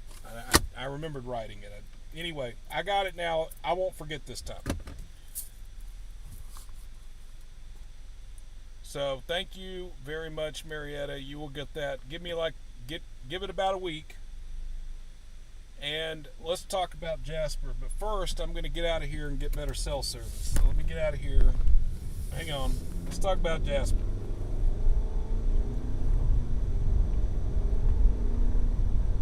I think if I go down here, I get better service. Okay, so for the folks that don't know who Jasper is, because some of y'all are new to the channel, you're fairly new to the channel, you don't know the whole backstory, I get it. Let's talk about that. So Jasper Williams is the person, the artist that sings the intro song to this channel on the Traffic series, okay? And I understand some people don't like the intro. I understand that. And I'll be the first to... I hear what you're saying. I know some of y'all don't like it. I get it. It's fine. I mean, we all have opinions. We all have likes and dislikes. I can't tell you why you don't like mayonnaise. Or likewise, why do you not like mustard? Or why are you not a fan of ketchup? I don't know. Okay? So that's why I say, you might not like the music. That's fine. I get it. But Jasper Williams is a personal friend of mine who passed away in 2023. And he had a checkered past. And I've talked about him on this channel many a time. I've talked about Jasper. I've talked about his influence. I've talked about his performances. I've also talked about his addictions. Okay, and first of all, nobody's perfect, and that's it. Nobody's perfect. And Jasper certainly had some demons he was wrestling with. He did. He had some addiction demons that he was wrestling with. But, I'm going to tell you something. As many folks as I've met in life, professionally and personally, I can tell you this affects so many people It's not that uncommon to meet somebody with an addiction issue. If it's not food, it's sex. If it's not sex, it's gambling. If it's not gambling, it's crack cocaine. I don't, or it's meth. You see what I'm saying? It's a slippery slope. It just seems like I'm not going to say most people have an addiction, but the point I'm making is that nobody is perfect, because they're not, and we all have our issues, okay? And so did Jasper. He was brilliant. First of all, Jasper was brilliant. He was one of the smartest dudes I ever met. He just had a problem, and a lot of brilliant people are like that. So anyway, let me get off of that for a minute. Now, the reason for us to talk about Jasper tonight is I have an update. So actually, I'm glad that Soup Sandwich brought up Jasper in particular, because I have had some good communications with his mom, Jasper's mom. Now, I don't want to talk about her stuff too much, because I haven't really had the conversation with her yet about how much I could talk about her on my channel. I try to respect people. First of all, I try to respect people's privacy, and that's reflected in, like, when I was just telling the story about the trooper in West Memphis. He probably wouldn't care if I told you who he was, but again, like I told y'all, I respect that until we have said that he doesn't mind being ousted, I'm not going to oust him, okay? And it's the same with Jasper's mom. There's some things that we'll talk about I'm not going to bring up on the channel. It would be inappropriate of me to do such. I will tell you that Jasper's mom, unfortunately, is fighting a major battle with cancer at the moment. And all hands are on deck for her and her treatment. So certainly, for you religious folks, you spiritual folks out there, if you don't mind putting her in your prayers, her name is Miss Denise. If you'll put Miss Denise in your prayers, and she is battling it out with some cancer right now, and it's stage 4.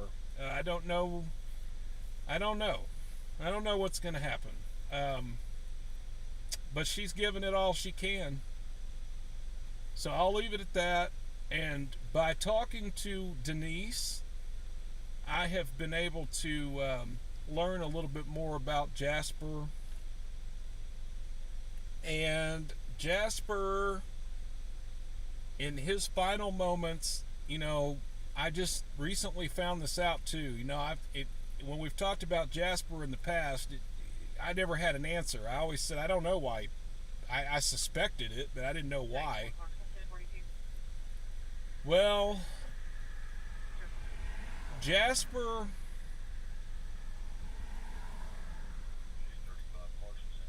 slowly OD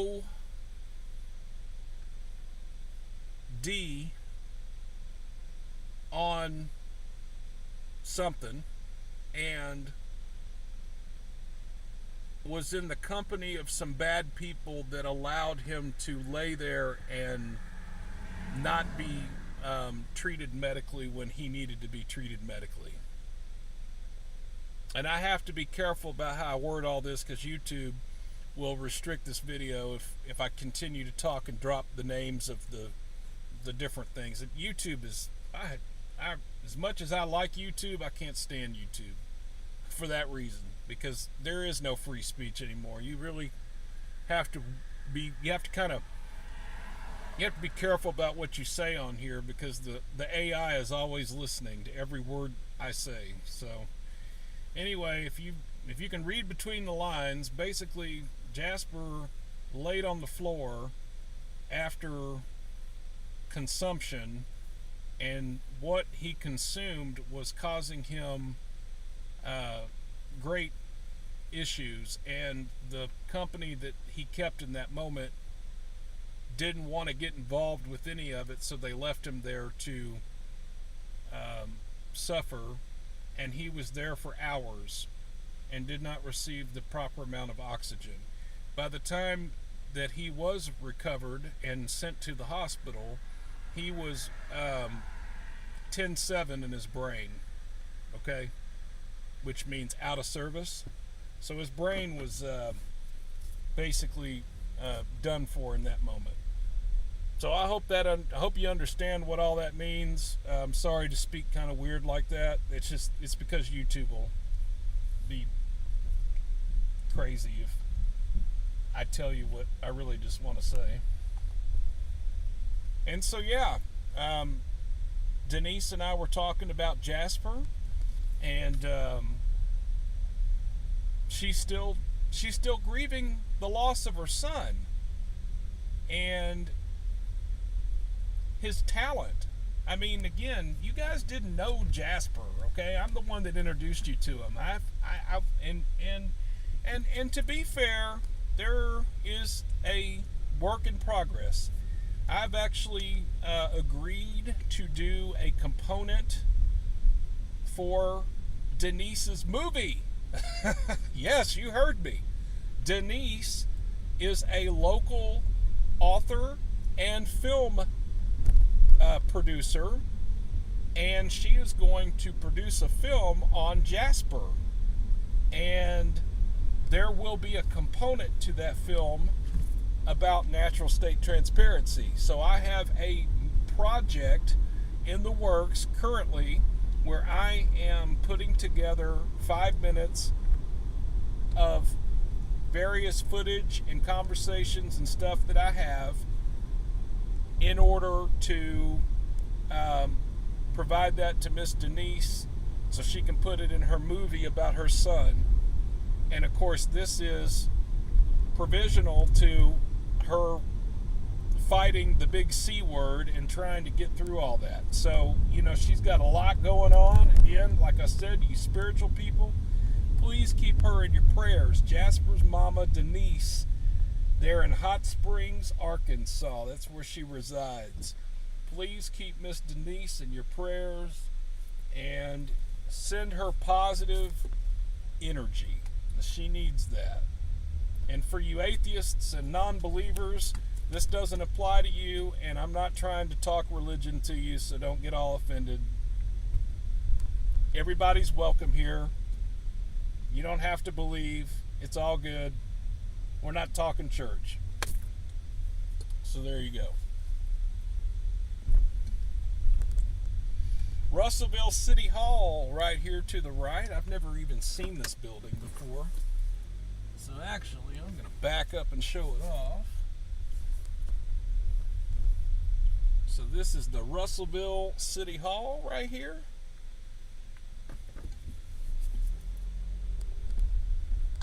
And I'm not really sure if this has always been the City Hall, but it looks like it used to be an old fire station. I don't know if that's true or not, but it kind of looks like it used to be. Go ahead.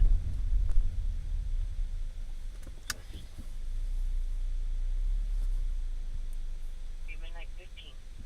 So I don't know when that project with Miss Denise is going to manifest. She's talking about the releasing of that film sometime in the summer or fall, and I'm gonna have a 5-minute component to it, and I'm co-producer on the project. So I'm actually a co-producer on her movie, and I'm grateful. I am grateful that I'm being able to have a role in telling the story of Jasper for everybody. And that's why, again, I continue to use this music on my channel. And I know it's not for everybody, and it doesn't have to be. It just simply does not have to be. See, I'm wondering if this is an old fire station because of those bay windows. Look at those windows right there.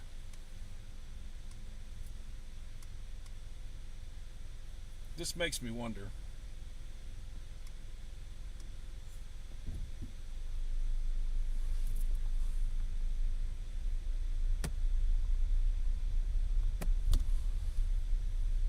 Oh, Paul Newport says you're right. It was an old fire station. There you go. See, Little Rock. Oh, I see that now because I didn't even go down here this far.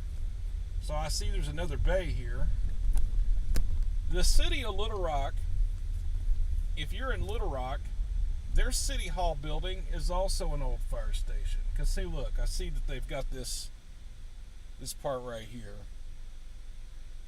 So to me, this looks like this used to be the original building here, and the add-on or the annex building is here, because this building is newer than the building next to it. So I bet you that's the annex to the original, and this probably, like Paul just said, was a fire station, because it sure looks like it.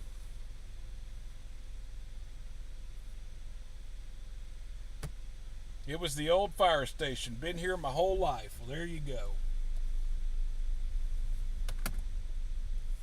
All right. And it does say Russellville Fire Department on the door. Must have been from way back when. KARV. It says Radio Center. It's pretty cool. All right, so one of the cool things about Russellville is its proximity to the Arkansas River, and we're not far from that. So let me go.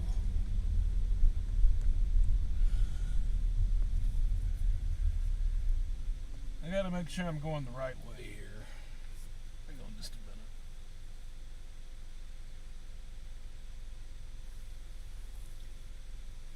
Doesn't seem right. I got turned around a little bit. Let me make sure I know where I'm at. I know Russellville pretty well. I'm not an expert in Russellville affairs, but I've come here all my life.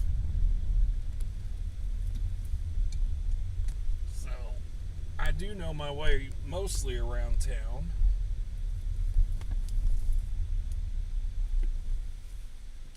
However, give me just a minute. He said go right. Well, I want to go to Dardanelle. That's where I'm trying to go. Where's turn right? Okay, got it. Thank you. I'm not going to get too turned around in Russellville, though. I just was right here. Okay, turn right. Got it. We're on it. Oh, south on 7. All right, where I was on 7. All right, got it. Got it. This is what I wanted to be on. See, Leonard's Hardware ought to be coming up on 7, right? I had mentioned Leonard's Hardware a few minutes ago, and I think it's up here towards the end of 7 before you get to the river, unless it closed down. Hey, I see it. I knew it. Okay, cool. Yeah.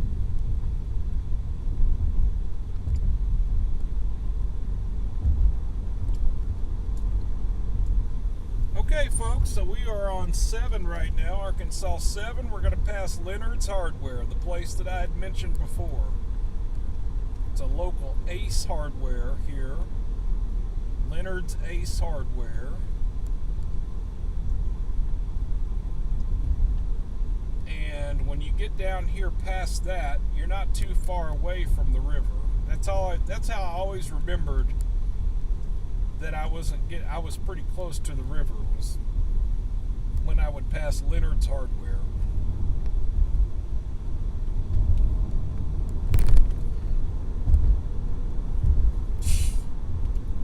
Man, there is nothing going on in this town tonight. I'm disappointed, because I really thought we would have some stuff to look at. I really did. Ow, there's the lumber yard. I remember this too. Yeah. This is where they treat lumber, right here on the left.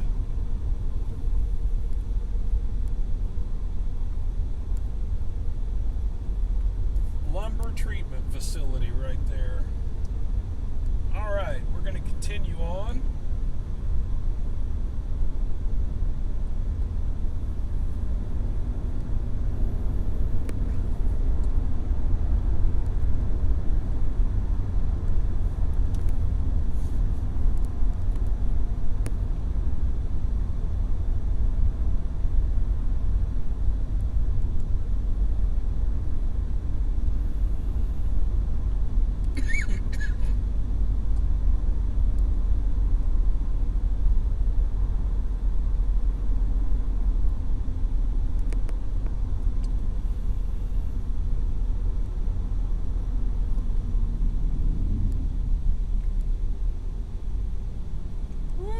Smell that lumber.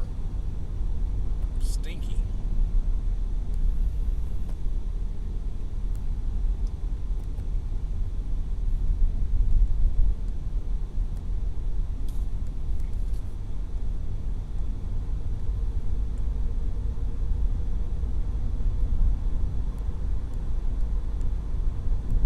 So I'm going to continue south, and this is going to butt into the river, and we're going to cross into Yell County and Dardanelle. So we'll go into Dardanelle for a little bit. Now, I'm not monitoring their radio frequencies other than the state police, but there's not a lot happening there. We'll go check it out.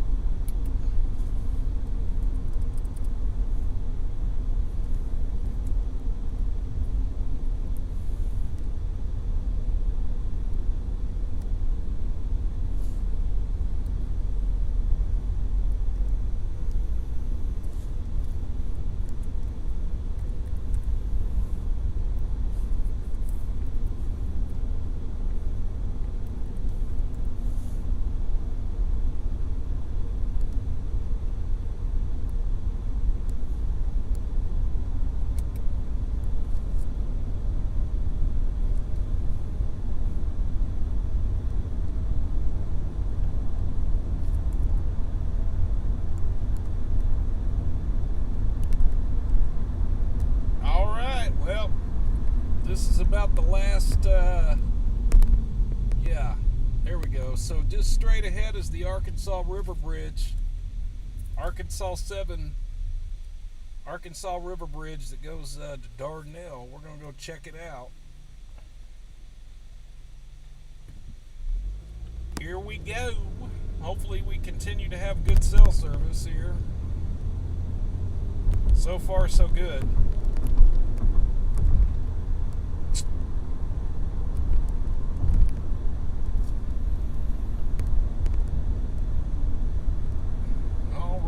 Well, when you cross the river, you cross into another county, as I mentioned. So we are leaving Pope County. We are going into Yell County. The county seat is Dardanelle. Off to the west, I can see Arkansas Nuclear 1. It's the Cloud Baker of the River Valley.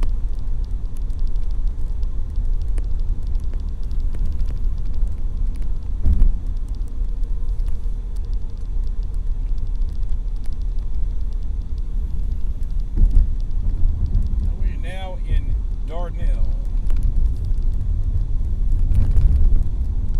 You stand a better chance of getting pulled over in Dardanelle than you do in Russellville, though, I can tell you that. Every time I come here, I stop at this gas station and buy lottery tickets. I'm not going to do it tonight, but just so you know, because I used to come to Nebo a lot, Mount Nebo, and this gas station right here would be where I would come to get my lottery tickets if I was in this area. And I bought lottery tickets here several times. I haven't won anything really, so, you know, it didn't pay off. But anyway, so yeah, Dardanelle, they got a small Walmart here. I do know that. And actually, I took a picture at this McDonald's. It's still my profile picture on my personal Facebook page. Remember I mentioned earlier in the broadcast I did a wedding? The day of the wedding, I took a selfie at this McDonald's that's to your left here. You'll see it off in the distance there. And that is still my profile picture on the Facebook. I haven't changed it. I liked it so much. So yeah. Been here before.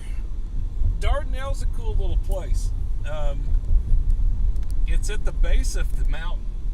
I wish I could show it to you. There's no way for me to zoom in and show you this. Oh, there's a trooper on a traffic stop. Oh, we got a traffic stop in progress right here. Hold on, I got to pull over. I'm at a green light. Just a minute. Crap. So, I don't know who that is, but somebody is actively stopping a vehicle right now. And I'm going to double back. so we can zoom in and look. I don't know which agency. Sometimes you can look at the lights and tell it's a trooper by the lights. I can't say that about this. I think this is probably the city or county. I'm going to double back and we'll take a look. Oh, there's a median. That's crappy. Can't jump the damn median, can I? Hang on, guys. Let me do this where he doesn't just. Let me go down one more block and do a U-turn here.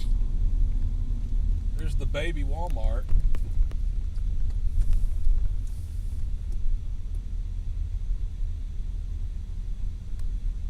So yeah, this is the baby Walmart, and it's actually large. Well, no, that's the same one. That's the baby Walmart.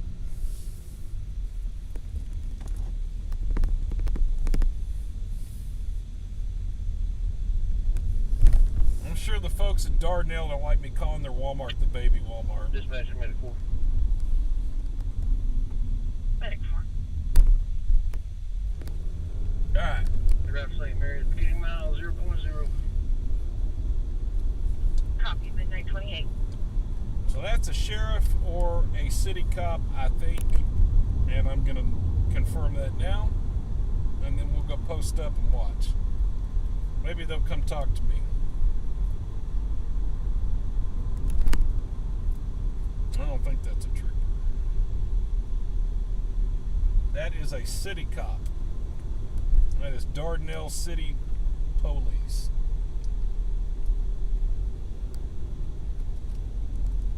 Let me pull over in a closed business.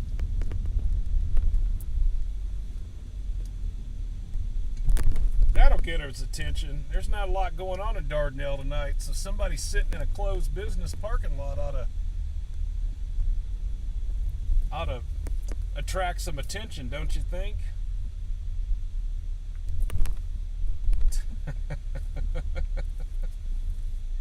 That's funny. Alright, let's see if we can zoom in on that traffic stop.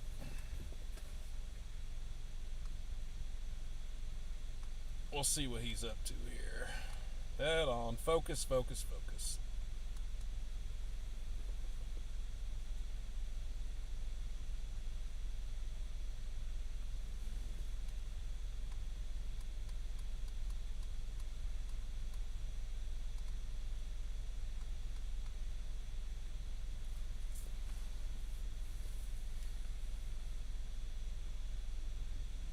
Bill says, "Hey, James."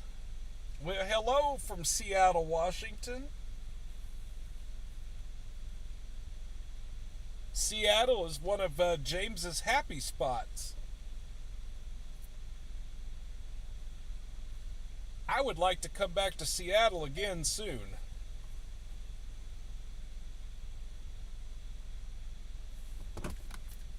Oh, I didn't realize I didn't have that connected. Well, let me remedy that right away.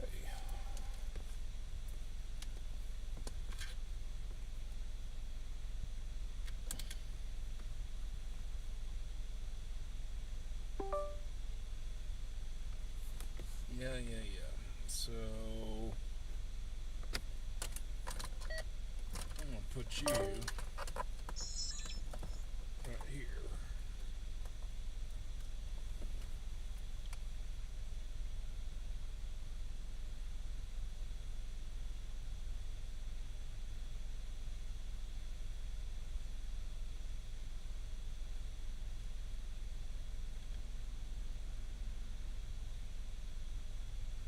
Okay.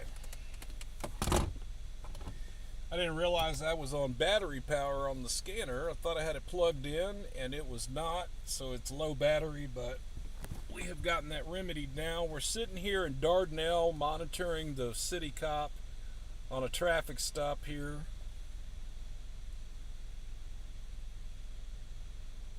At Arkansas 7. Near the McDonald's. And I tell you what, if it wasn't at night right now and I thought I could have cell service, I'd take you to the top of Nebo. I love going to Mount Nebo. Absolutely love going to Mount Nebo.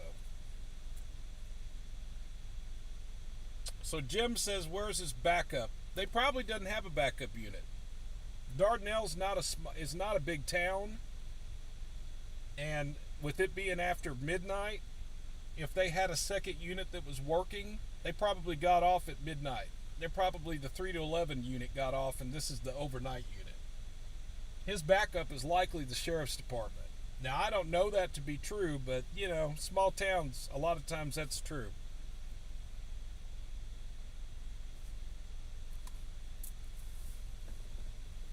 Let me see if I can make that a little... If that has anything to do with the glare on that, maybe a little bit. No.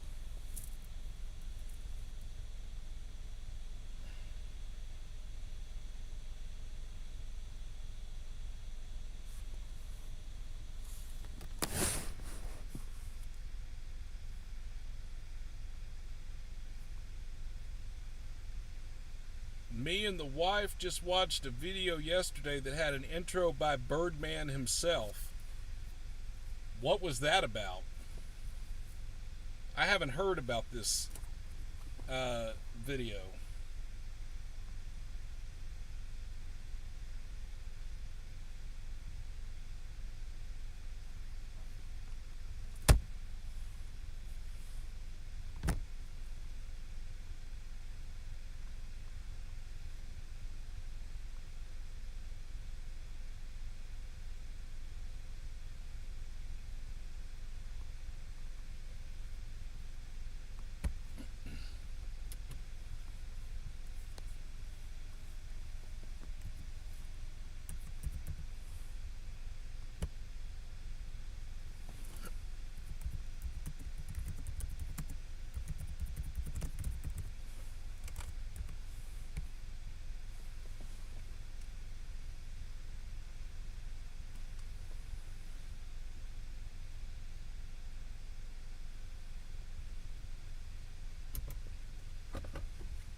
Alrighty, well, he got 98, so I'm going to get 98. I'm going to go down here and make a U-turn.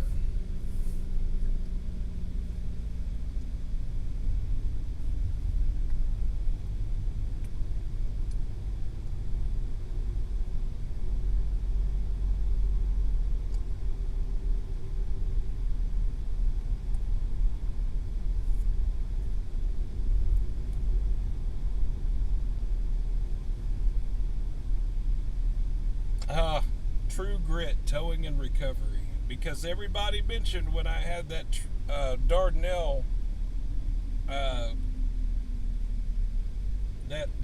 pursuit that was just last week, everybody kept talking about, hey, that's for the True Grit, and actually I did not know that. This measurement 400. I learned something because I did not know that. Average St. Mary's 80 mile 2.5.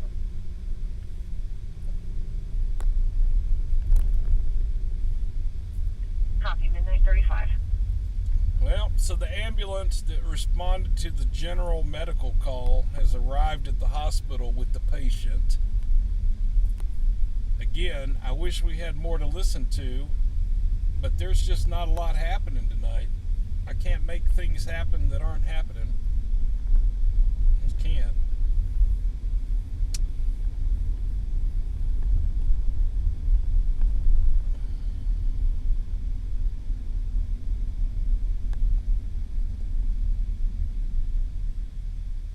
Alright, so according to this map, if I continue straight, because I've actually not driven around the residential areas of Dardanelle. So this is, I haven't really ventured into the neighborhoods here, so I'm driving through the neighborhood.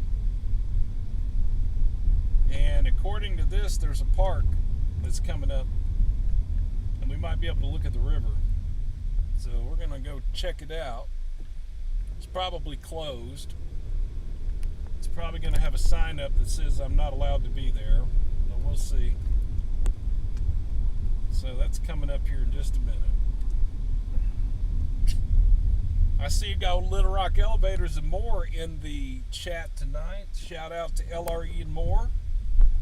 Always a pleasure to have you in the audience.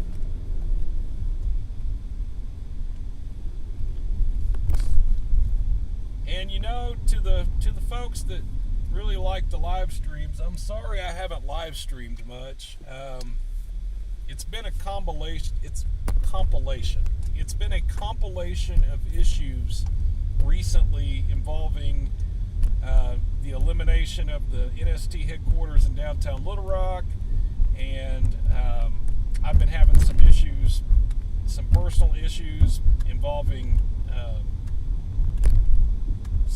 some medical things. I've had to go to a couple of places. Anyway, just, I'm not making excuses, just is what it is. But all of that aside, has pretty well resolved itself now, so we'll probably be doing more steady live streams again instead of taking a month between live streams. This park is coming up. It's going to be coming up in like 4 blocks. Ooh. Didn't realize there was a speed bump there. Just slow down a little bit. It's like a cool little downtown section. I didn't even know. I've never been down here before, so I'm going to learn right now what this looks like. So for you locals in the Russellville, Dardanelle area, I am checking out your downtown section in Dardanelle right now, and I have never driven through it. Anytime I've come to Dardanelle, I've taken 7. I've stopped at Walmart and McDonald's, and then I go to Nebo. I don't really, and I buy lottery tickets at that one gas station. That's as far as I've ever driven around through here. Now this is pretty nice. I always like a downtown area that's got those kind of lights like these. This is a nice little section here. Nice older section. This is probably the original highway. I would almost bet money that this was probably, this that I'm on right now was probably the original 7. I say that because of the building, the ages of these buildings. I bet you this was the original alignment to Arkansas 7, and now they've moved it out so the traffic could go faster. That's what I think. If any of you locals are, and you know, let me know if I'm right.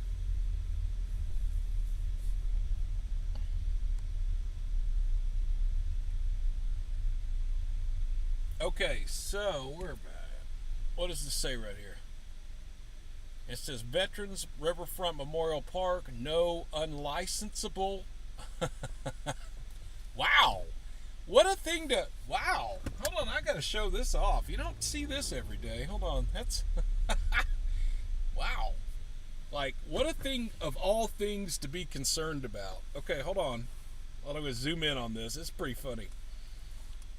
Veterans Riverfront Memorial Park. Notice, an exclamation mark. Notice, no unlicensable. Let's make sure I'm pronouncing that right. No unlicensable motor vehicle allowed in park. It's a city ordinance.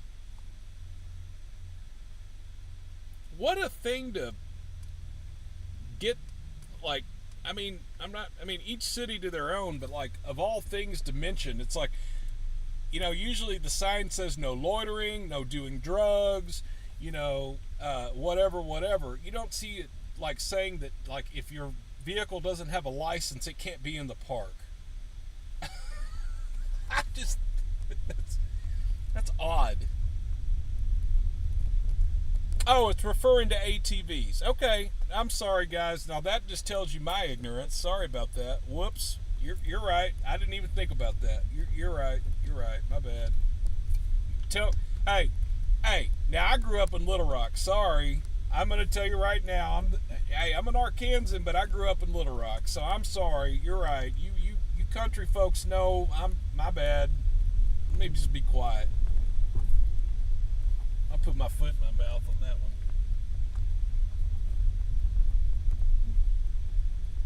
one. ATVs in my personal car. Hey, I can tell you right now, half of Little Rock couldn't come through this park. How about that?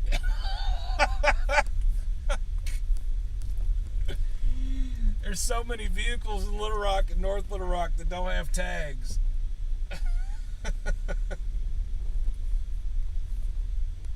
The local police would have a field day, wouldn't they?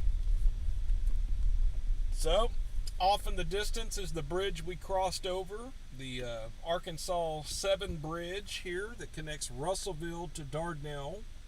I've taken that bridge numerous times in the 25 or so years that I've been driving a vehicle now.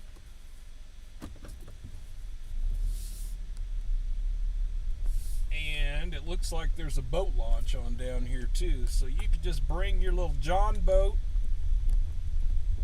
You could just bring your little John boat right here and launch right here into the river. You're not going to be able to see much. So, and no, I'm not going to go any further. I don't want to risk having an issue. So, nope, this is as far as I'm going to go. But that's the Arkansas River, folks. Little interesting trivia about the Arkansas River. It originates in Colorado. Most people don't know that because they don't know their Arkansas River knowledge or their history on it. But it originates in Colorado. It continues on through Oklahoma.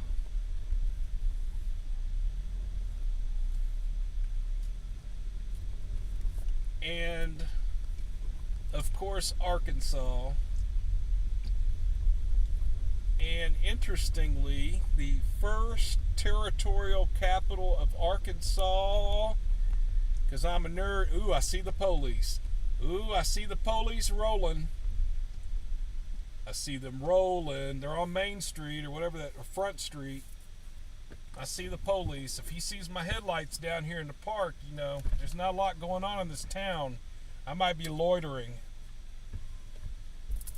Also, I might not have a license on my vehicle because my license plate is actually facing the river right now, so he wouldn't know unless he came down here. So, yeah, anyway. Maybe we'll have an interaction with the Dardanelle police officer here in a minute. So anyway, the first territorial capital of Arkansas, drum roll please, was located in Arkansas County, which is like the Stuttgart area, right? It's a little place called the Arkansas Post, and it's down, there's a park, the Arkansas Post. I'm trying to remember if it's a state park or a federal park. I don't think it's a federal, it's a state park. I'm not sure it's a state park. I don't know who runs it. And it is a state park. I've been to it. I've been to the Arkansas. It's got a visitor's museum there. Anyway, that was the original, like that was the capital of Arkansas, the territorial capital of Arkansas, before statehood. And the reason for it was, again, this was pre-railroads. Okay, think about that. I know you didn't tune into Natural State Transparency to get a history lesson in Arkansas. I get it. But I'm a nerd. And I'll be the first to tell you. I like this kind of stuff. I always have. So, think about this from context, okay? Especially you young folks that might even be younger than me that don't know.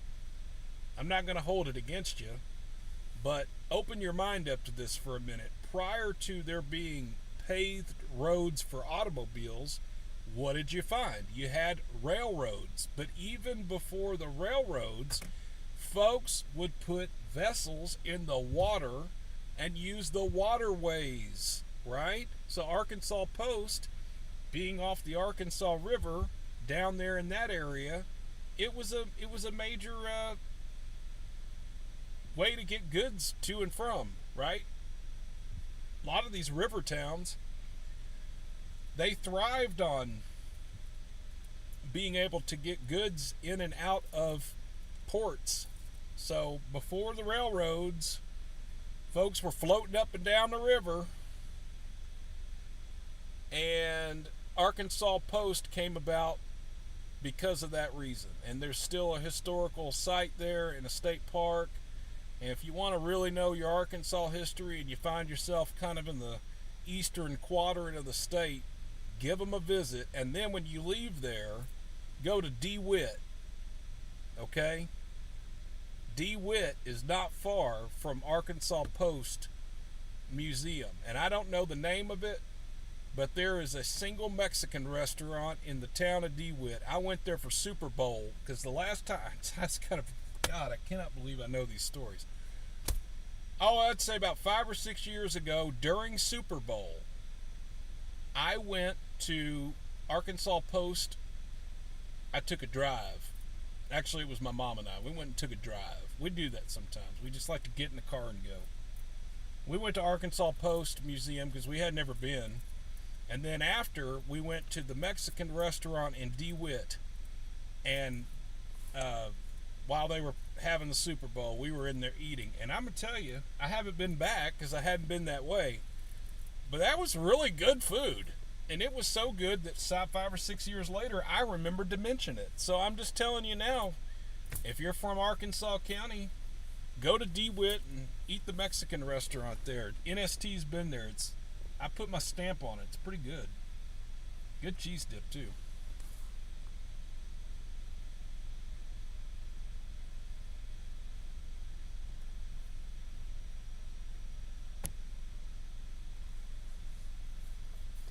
Now,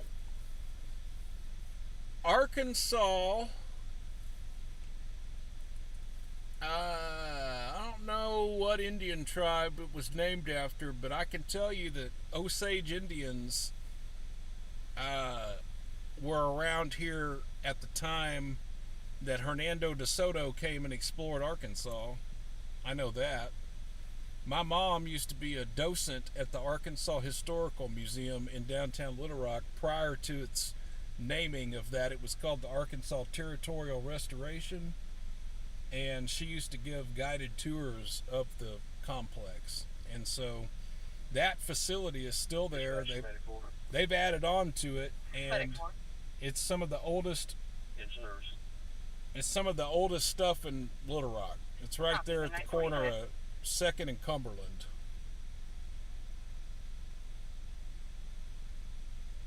So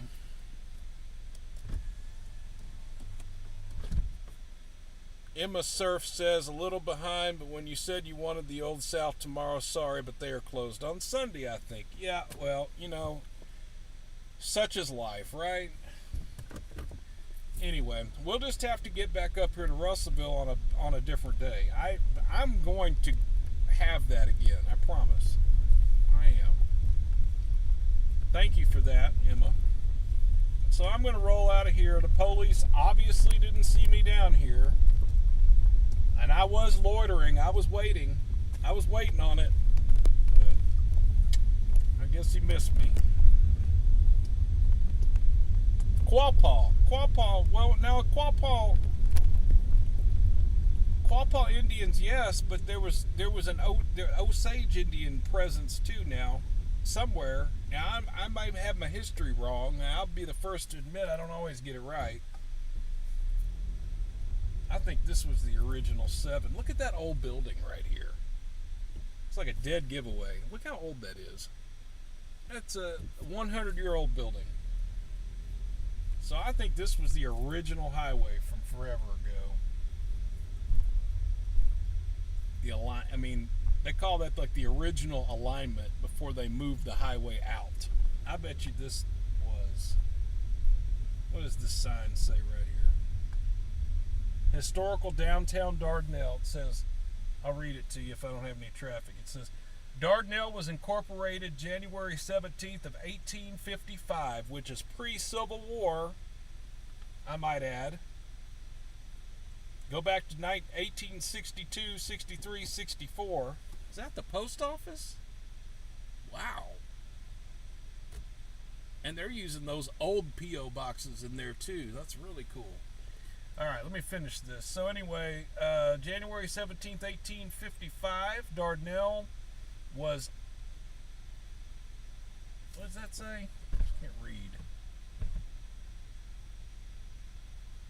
Dardanelle was laid off by the owner, Joseph H. Can't read the last name. In October 1847, his son,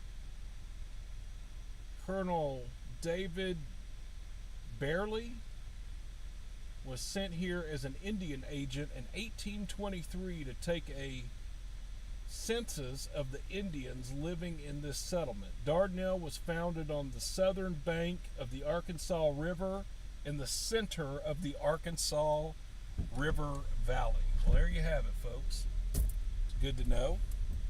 Love the post office here. Love it.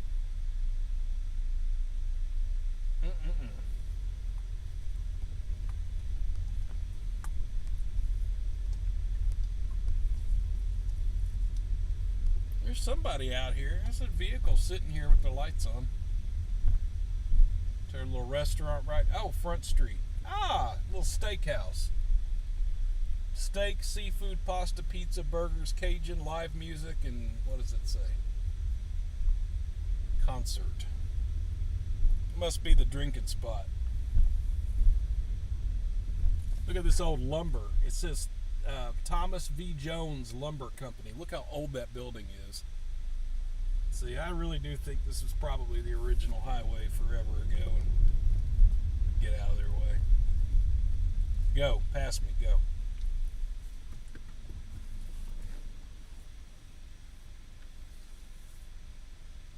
What does that building say right there? What does that have, a year on it? Go. Thank you. What does that say?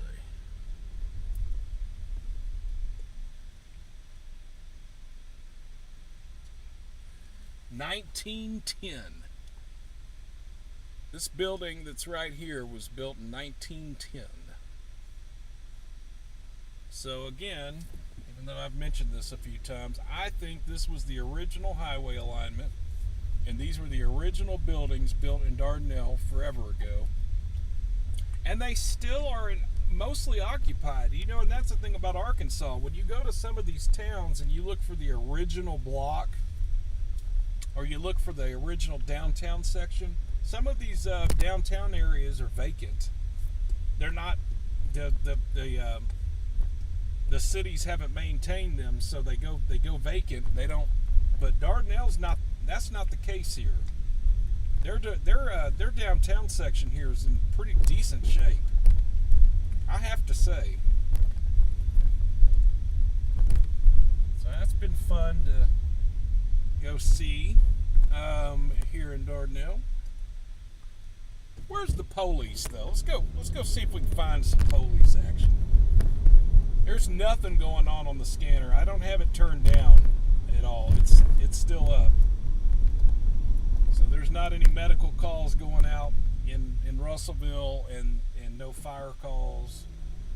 And somebody else had mentioned that the troopers are going to go out of service around midnight anyway, so yeah. You might just be hearing me talk about history and dodging potholes. That was a big pothole back there.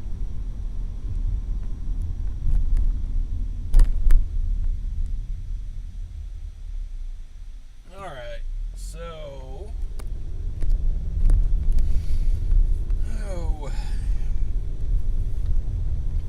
what I used to do a long time ago, because I don't live in Little Rock anymore. I moved out of Little Rock a year and a half ago. But what I used to do, well, hang on. I'm going to tell you this, but I got to get back on 7. Let me get over there.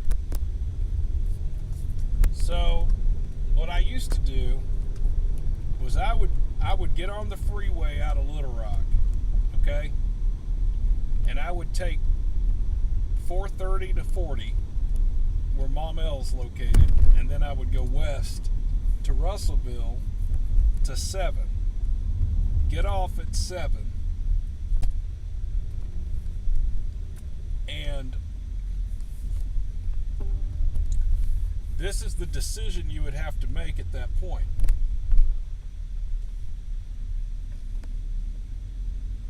If you get to Dardanelle, and this is 7 right here, if you get to Dardanelle and you go that way, you can't tell because it's dark, but there is a mountain there that's huge. If it was daytime, you'd clearly see it. That's Mount Nebo State Park at the top. Or, if I came from Little Rock to Dardanelle, sometimes I didn't even go to Mount Nebo. I would just go that way. And that way will take you eventually to Ola, and also will take you to where you can go to a little town called Pontoon.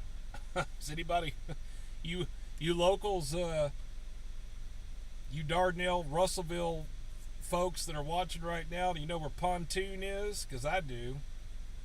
So there's a little town called Pontoon, and it's at the base of the mountain for Pettigene.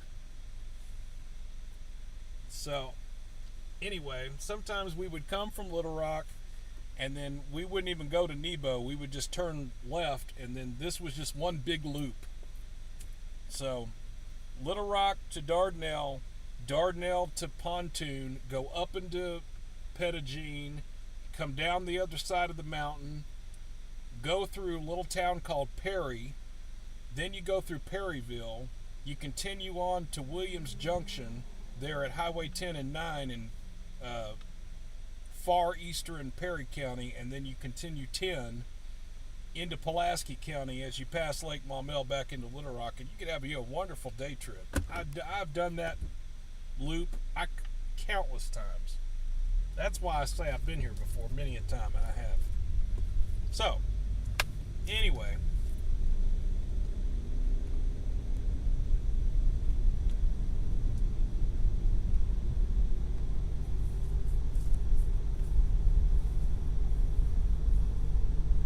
you see me rolling. I don't see any police out here. I don't know where he went.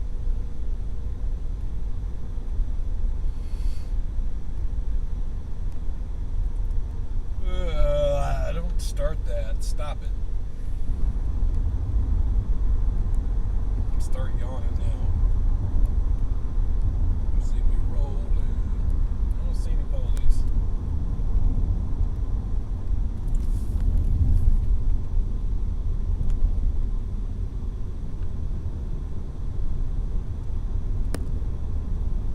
Okay, so also something worthy of mention is Arkansas 7 is a scenic, it's got a scenic designation. It's a scenic route. I had mentioned if you come to Arkansas, you're from out of state, come here and take 7. Go rent a car. Trust me on this one. Go rent a car and take Highway 7. It's about the most famous thing you can do in Arkansas because all the locals know Highway 7. Everybody knows Highway 7.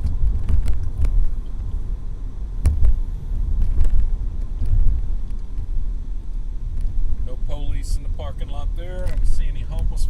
You know, let's try to do some outreach. Let's see if we can find somebody that's less fortunate that we can bless. I'm really into that. Let's see if we can do that. First, I'm going to drive through here one more time, though, because I want to see if that's the police. I think I see him down here, maybe. Ah, Marietta. Thank you. She said, love you, James. You were like Mr. Google. I love that. I don't mean to be. I'm just a big old nerd. I always have been. Man, I love this building, though. Look at that. Look at this Mexican restaurant right here, though. Cool building. I don't know. Dardanelle's got a cool vibe. I like it a lot. Got me looking at Dardanelle like I ain't never looked at it before. They tell you can always tell, like, again, this is what I was saying. This downtown section is vibrant. It has something going on for it. You got restaurants, you've got people participating in it. You don't have a lot of empty shell, dilapidated structures down through here. Everything that's old has been maintained here in Dardanelle. So big props to the city itself for keeping this place alive down here, not letting it get horrible. So I have to say, it's like I've go to other places and their downtown district's just dead. So it's actually really refreshing to see this. All right, let me change this up real quick.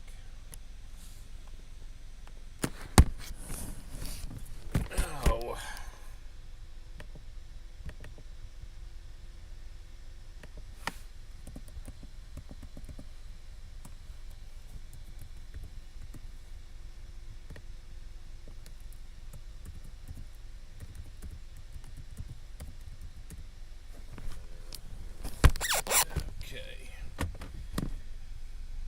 S. Walt says, Front Street Grill is a great place to eat. You're close to it, James. And Christine Harvey is from Minnesota. And welcome. We like our folks from Minnesota. And I'll say this because I am a huge fan of Bob and Pat and the rest of the crew from Live on Patrol on YouTube. And they are located in St. Paul, Minnesota. And prior to their YouTube channel, I did not know much about. Oh, I love the NST colors right here.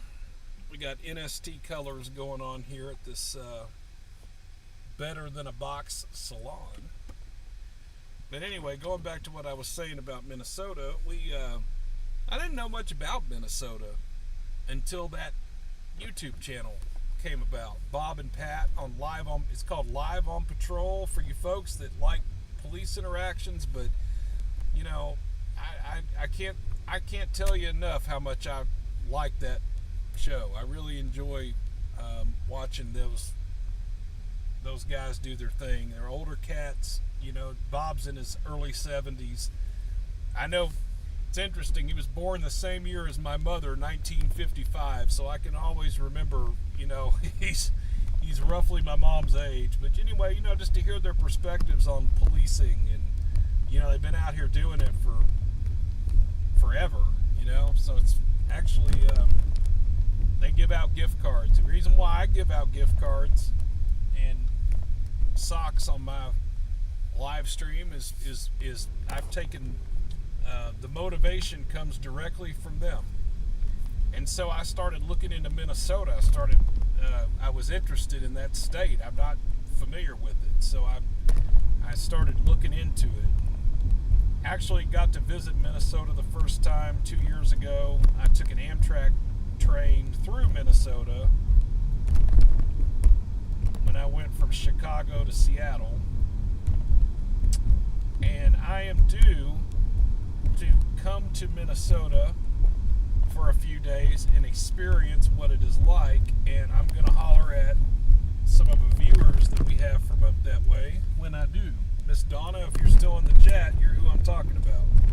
If I come up there, I'm going to holler at you.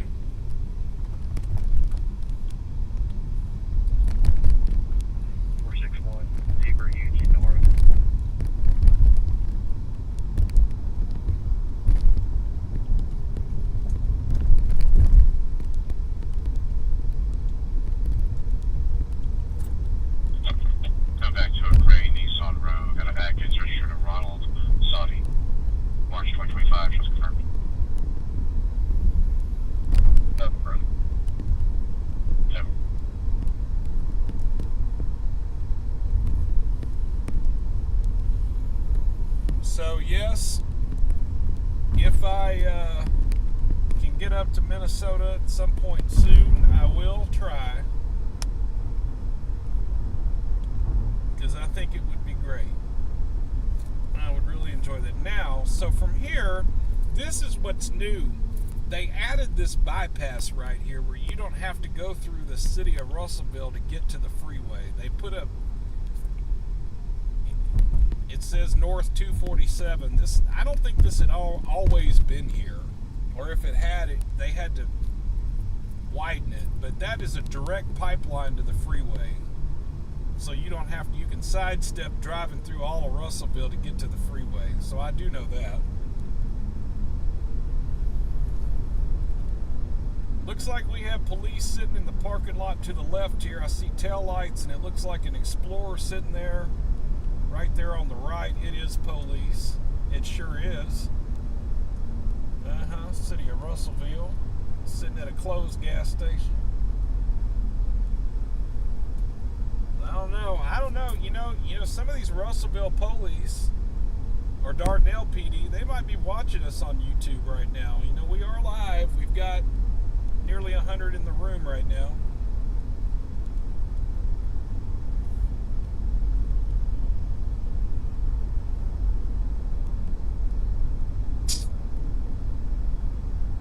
I will come back to Dardanelle and Russellville. Now, I want to make it clear to the viewers that, you know, you've asked me to come to Russellville on just about every live stream I've done. Somebody has said, do Russellville. And I know why y'all want me to do Russellville. Because, like somebody already mentioned, it's like Russ Vegas. I mean, it kind of is. I get it. There's another police right there. Blacked out too. Stealth mode. I bet if I drove real slow, they'd probably pull me over too. They'd think I was drunk. So anyway, just because it's not busy tonight, I will never give up on an area of the state. I will never do that. So I will come back to Russellville again. That is a fact. I will come back. Even if it's not busy tonight, that's fine. I'll come back. We'll come back and do it again.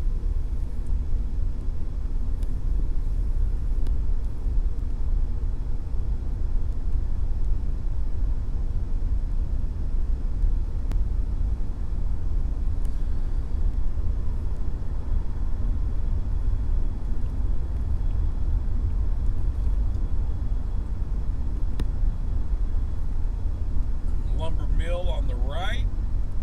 We're going to get past that. We're going to come back into the downtown section of Russellville again, kind of a place we've already been here in the next few minutes. And how long have we been live now? Since about 10 p.m. What time is it? 1:10 in the morning. It's 11:12. About 3 hours. Yeah, it's about right.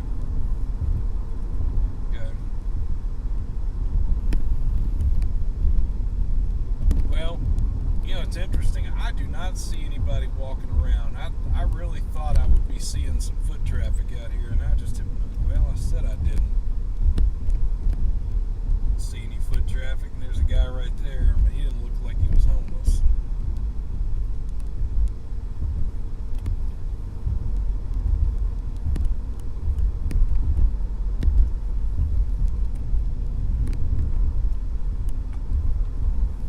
Tell you what, you speak about the homeless. I'm going to tell you something I noticed this last time I was in Little Rock a week ago.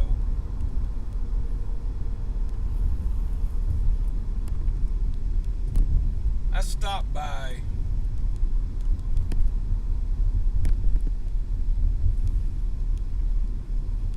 hold on a minute. I'll explain this story in a minute. I'm going to double back on something. I saw two dudes on a bike going behind a business. I was just curious to see why. So there is some foot traffic. So we're going to double back and see what's up with that. It says, is that a park right there? Let's see. It might be a park. Or is that a cemetery? I think that's a cemetery. Where'd they go? They went behind this business back here.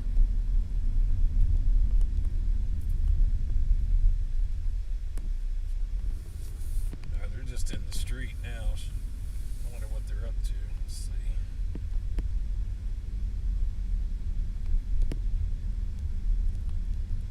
I'm trying to help folks, and I will help. I will help if I feel like they need the help.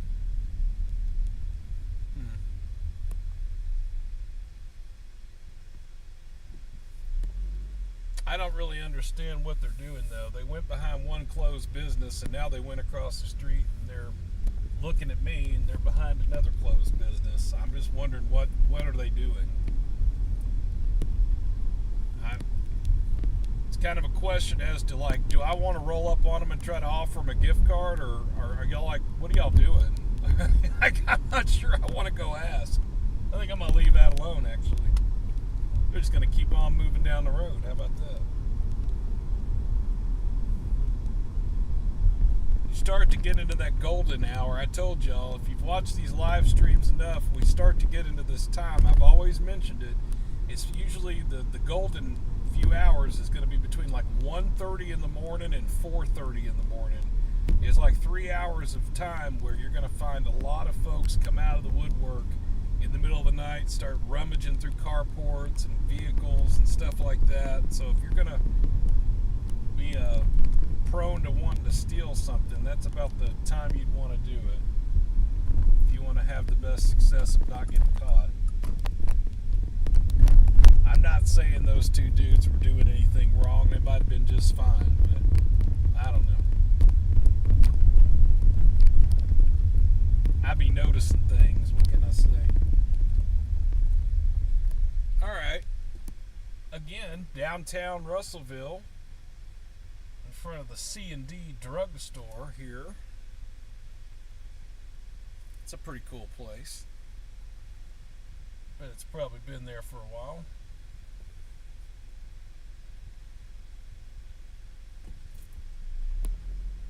They camp around Lowe's. Thank you. Noted. And I will head back towards Lowe's and see. I really do want to give out some gift cards. I have them with me. The last live stream, I forgot them at home. I have them with me tonight. I made a point to remember to bring them. But I'm not going to give a gift card to somebody that I think is out here stealing copper. Okay? I'm just or a catalytic converter, so I'm just not going to do that. This had to be the train depot. Oh, it is. So, okay, when Russellville used to have passenger rail, this was the train station. Look how immaculate that is. Let me zoom in on that. Where is my remote? There it is. All right. Zooming in if I can figure... What am I doing wrong?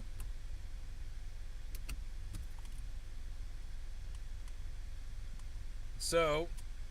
This is the old Mopac, Missouri Pacific, prior to when Union Pacific bought them out. These are now Union Pacific rails, but prior to that, this was Mopac. And they have a decent train station here that's been maintained. Some of these train stations, unfortunately, are dilapidated. They don't have the money or the funding to keep them up. But Russellville, probably the Chamber of Commerce runs this or something. Let me see if I see that on here. I don't see it. But it has some sort of... Well, it says Main Street Russellville office. I bet you that's like the... Like Little Rock has a district of the downtown... what's it called? The Downtown Partnership. Little Rock. I bet that's the same. I bet that's the same thing here. Like whatever their Main Street thing is here, it's probably the same kind of concept as the Downtown Partnership is for Little Rock. Alrighty, so I'm gonna double on back here, turn this vehicle around. We got, remember Stobies? Stobies is on the other side of the railroad tracks right here.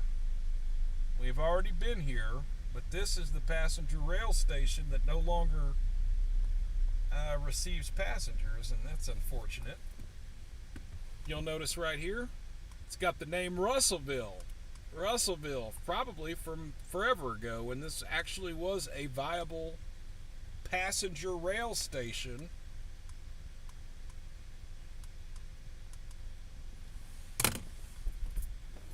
Don't even get me started on passenger rail, because we already have the rail infrastructure in place currently. We actually have communities scattered about Arkansas that still have these train stations that are in good enough shape to be maintained and used. My oh my, would it would be amazing to have passenger rail service so that I could take a train from Little Rock to Fayetteville and go watch a ball game and come back to Little Rock. Wouldn't that be amazing? And just to think, 100 years ago, they had such a thing, but they don't now. And yes, we can talk about why they don't have it, but I'm not going to do all that. I'm just going to say I wish we had that still. Anyway, I'm going to step out of my vehicle for a minute and admire the rails. I'll be back in a minute or two.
Tell what was over there. I had to go look at it. Wasn't anything over there.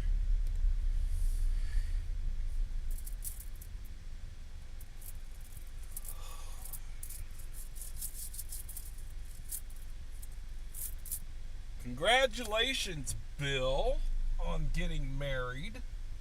Good. That is something I've never done personally.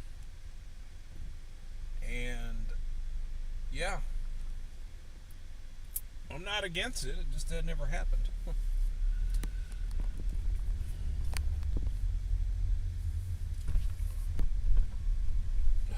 Russellville.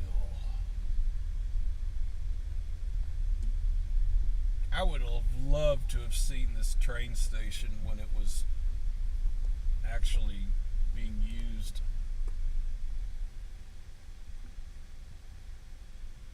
Wow.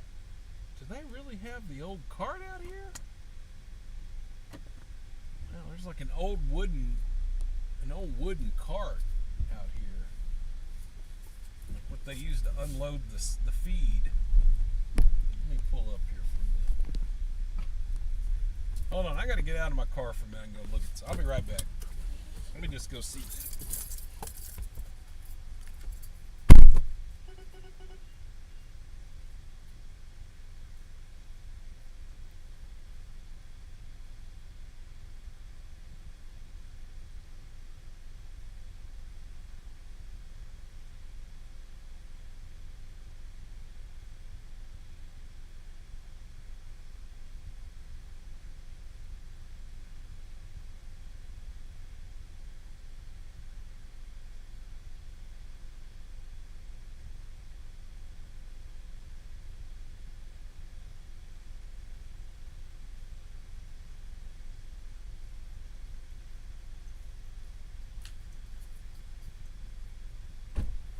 That's pretty cool, I have to say.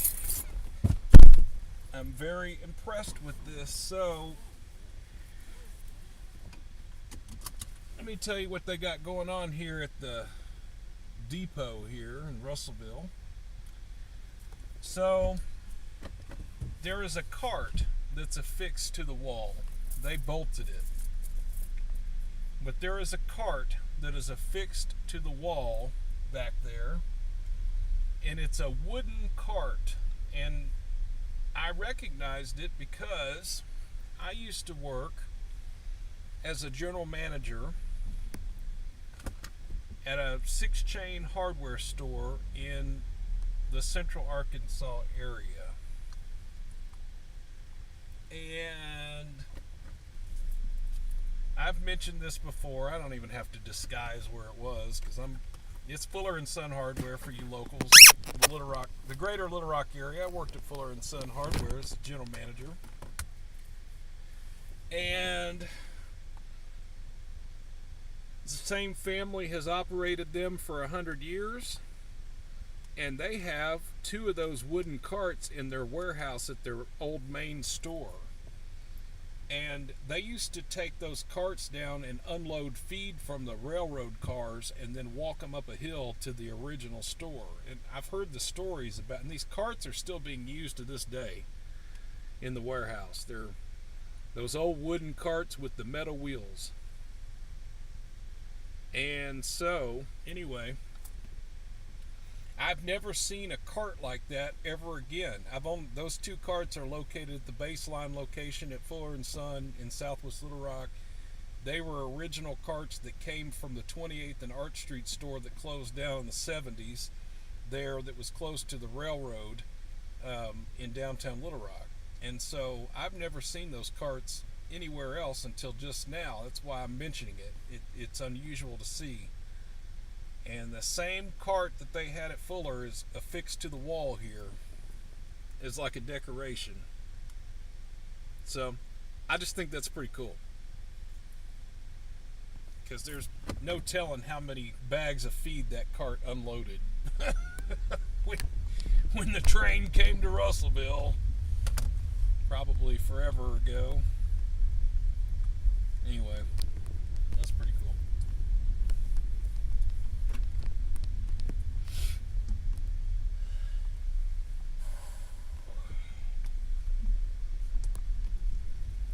Alright, well, I'm trying to get tired on y'all all of a sudden. I'm trying my best not to.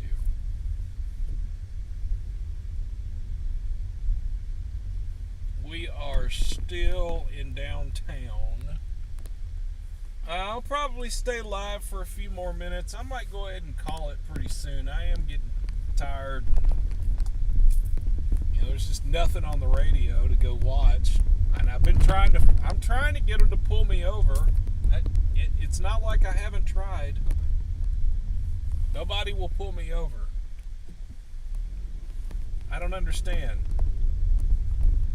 Everybody wants to not be pulled over. I'm trying to get pulled over, and I can't get anybody to oblige. Central Fire Station.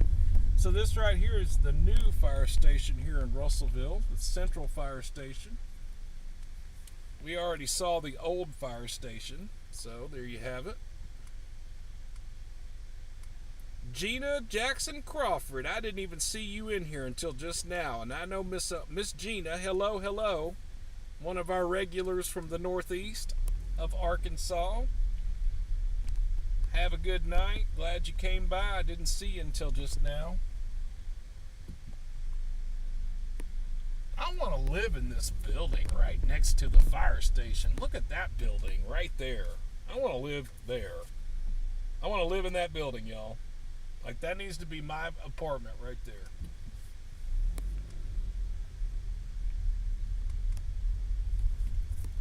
So what do we have here? We have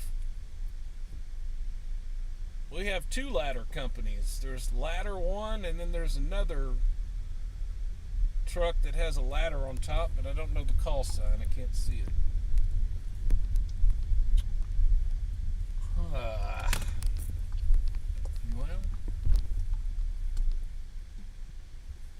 Well, I back on, what am I, on 7 again, or is this the lake? Like, am I on 64? Yeah, if I go 64,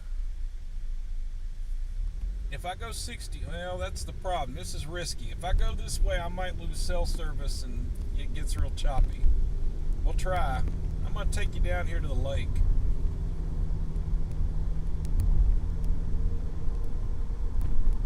I got to make sure I'm going the right way, though. I don't know what happened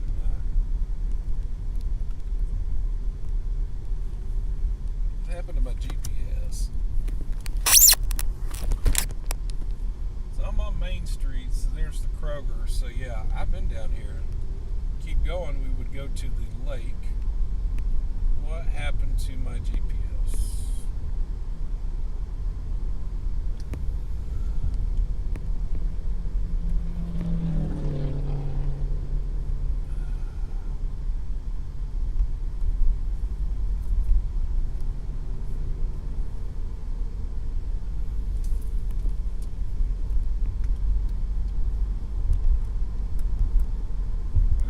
Police. Is that police?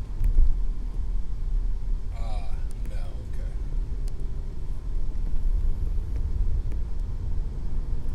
Continue on this direction.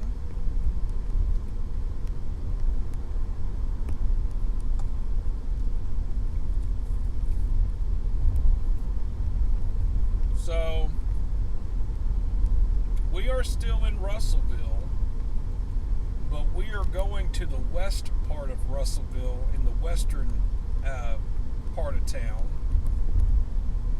I don't know that the locals call it West Russellville. I don't know that they would call it that. But we're in western part of Russellville now. We've taken Main Street, which is US 64, and we're continuing west, which will eventually run into Lake Dardanelle. So if we have good cell service, which we do not at the moment. Hopefully it gets better. Then I will show you the lake. And the cell service is getting better, so that's a good sign. So let's continue this direction here.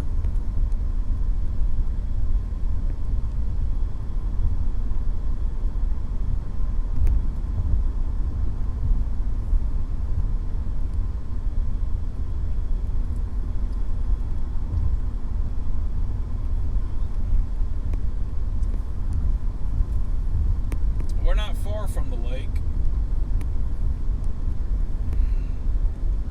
We're actually pretty close.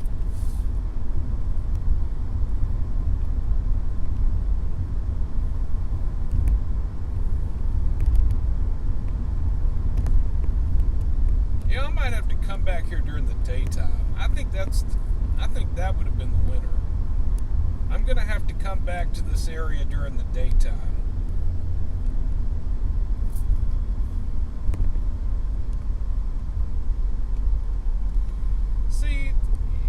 Russellville and Dardanelle, it's just naturally a pretty place. It really is. You're next to the lake, and you've got great views up here. It says I can turn. I don't know that I've been through here before. Have I ever taken 64 to London like this? I'm not sure I've ever done this toll bridge right here. Yeah, I don't think I've ever done this. I see. If you go straight, this goes into what, a neighborhood? Or what is that? There's not a. Oh, there is a place to pull over. Okay. Where am I? Parkway and Main and Lakefront. Okay.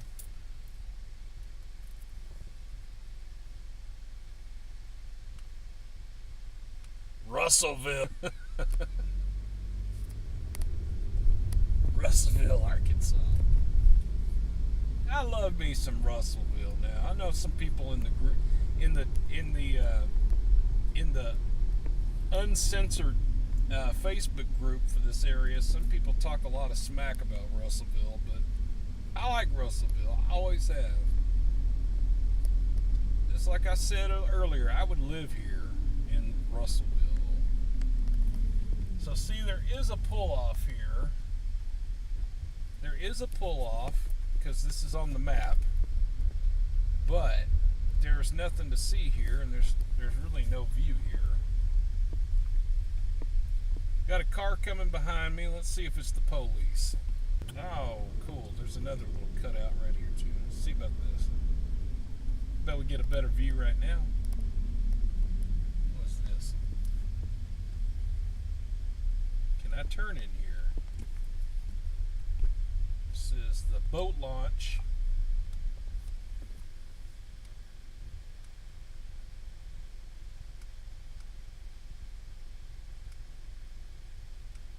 Okay.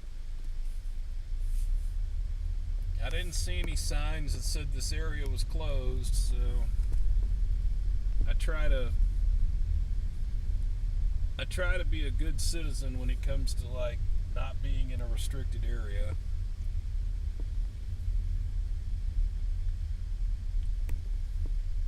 You just can't see anything because it's dark. I wish well, there was a raccoon in the trash can. Look at that big boy. That's a big boy. I see you. Hey. I see you, raccoon. You staring at me. So we found us a raccoon in the trash can.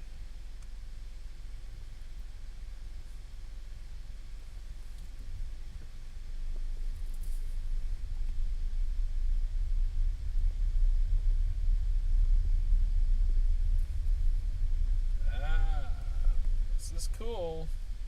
So you're not able to see the lake too well, obviously. You can tell that's probably some sort of body of water, yes. This is Lake Dardanelle. There's a public boat dock right here where you could go fishing. And if you look way over there, that is Arkansas Nuclear 1. That is the Cloud Maker Tower for Arkansas Nuclear 1, which has been mentioned already. It's about 7 or 8 miles from Russellville. That's the fire department. Let's see what they got.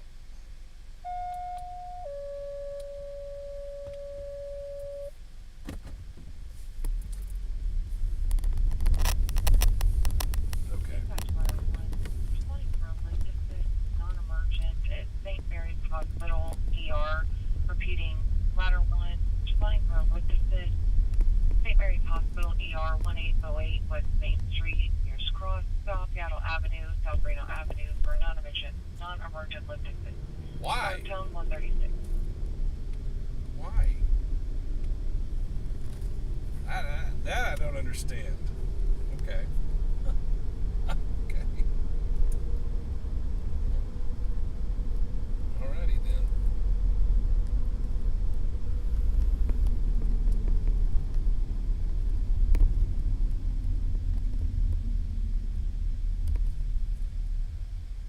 I don't have good cell service over here, so you probably are buffering right now.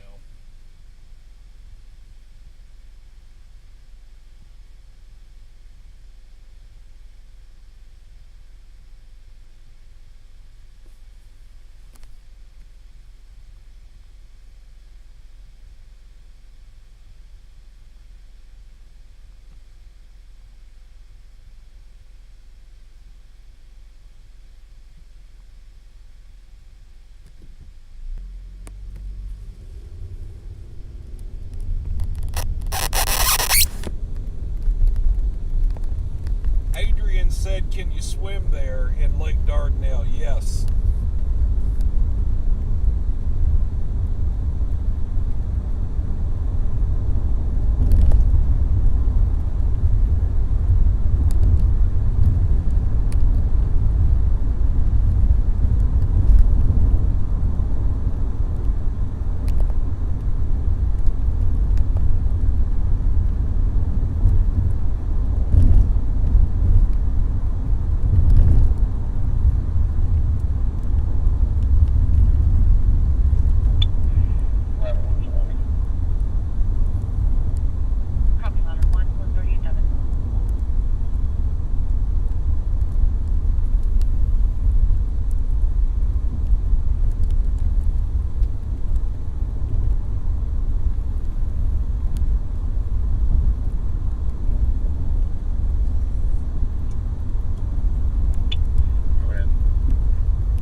was wondering why they sent the fire department to the hospital for a lift assist.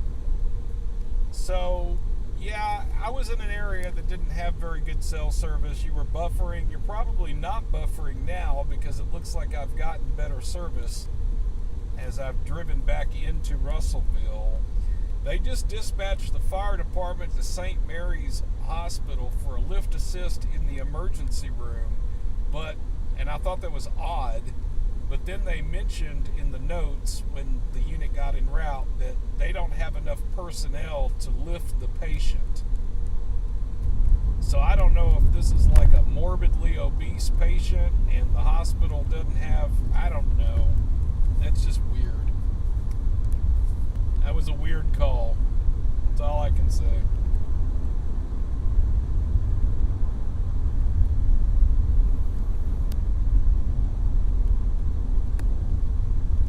Have a good night, Little Rock Elevators and More, until we do this again. We'll see you later.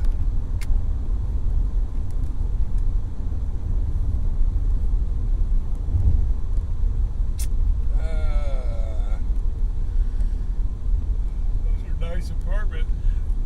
Oh, God, don't do that. Stop it. Stop. Don't yawn.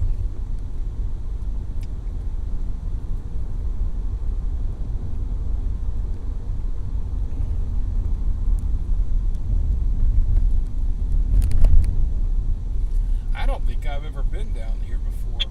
Dispatch for Medic 1. I'm learning about Russellville because I've been on some Medic 1. streets I'd never been on before. Go ahead and add Medic 1 to this call, ladder 1. Copy, 140.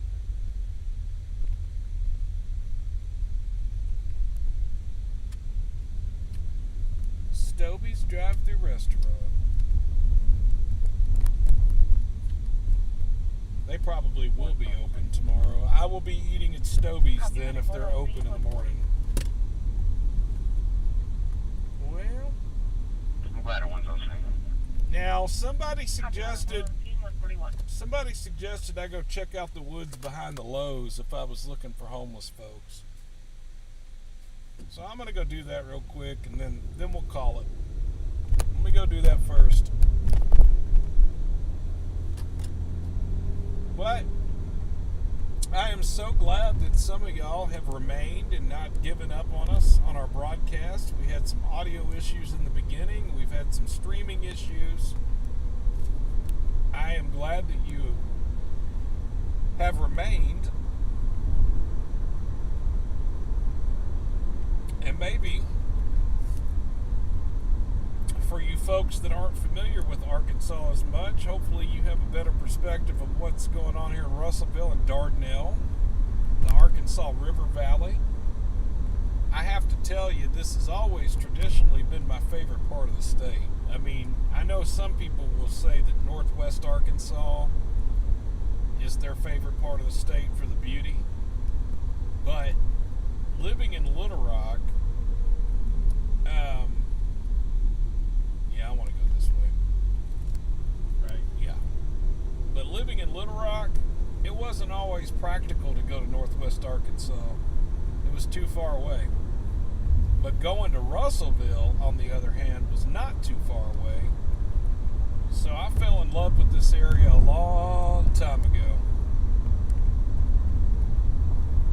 And part of the river valley continues past Russellville. You go to near Clarksville, and if you go into Logan County,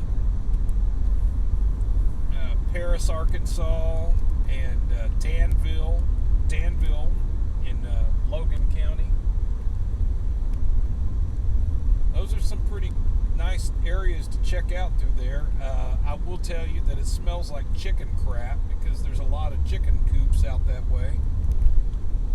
So you'll be smelling chicken crap out that way. But the views are great. Okay, so we're at Parkway and Weir here in Russellville, and I'm gonna see if there's anybody out and about.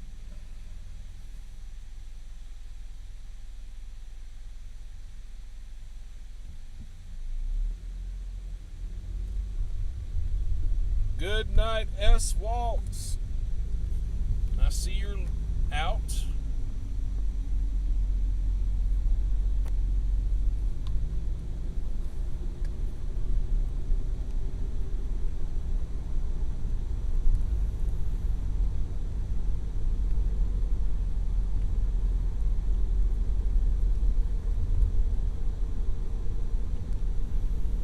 J.K. Razorback asks, when are you going to do Jonesboro, James? Well, I can do Jonesboro anytime.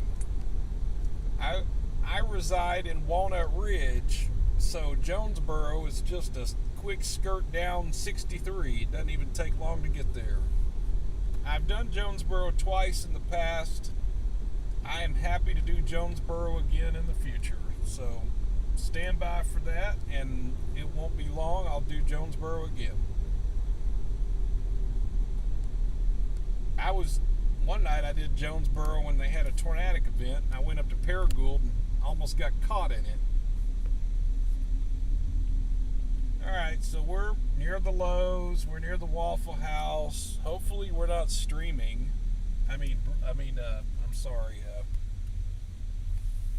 Buffering. The word I'm trying to say. Hopefully we're not buffering. We'll see who all's around here. Can we cut through the parking lot? Yeah. I already drove through this hotel once, just trying to see if I saw anybody outside, and I didn't. Somebody mentioned behind the Lowe's. I don't think I ever went behind the Lowe's. I'll just do that. Let's see if we can find somebody out here. If anybody is out, and I can't cut through here, can I?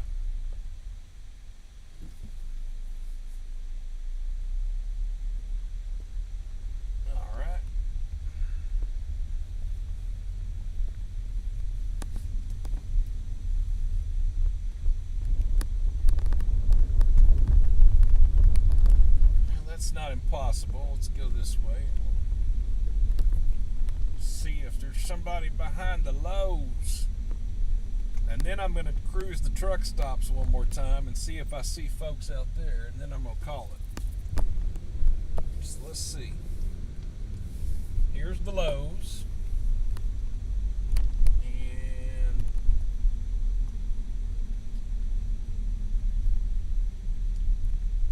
I think I want to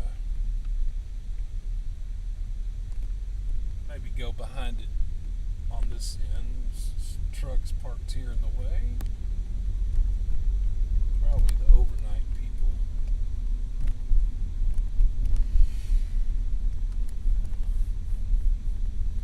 Oh, don't yawn. Stop it. Let's see if anybody's hanging out tonight.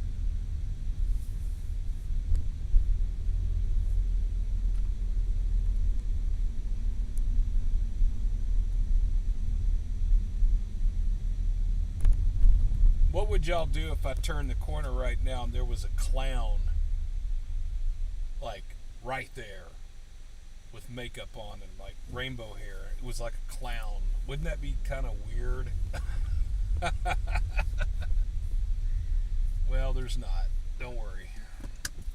I don't see anybody back here.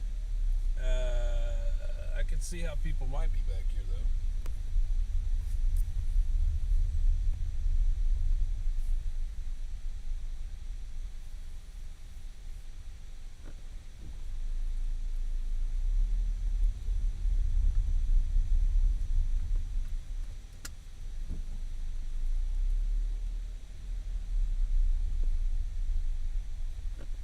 Okay, so no homeless folks, no police, and no clowns behind the building.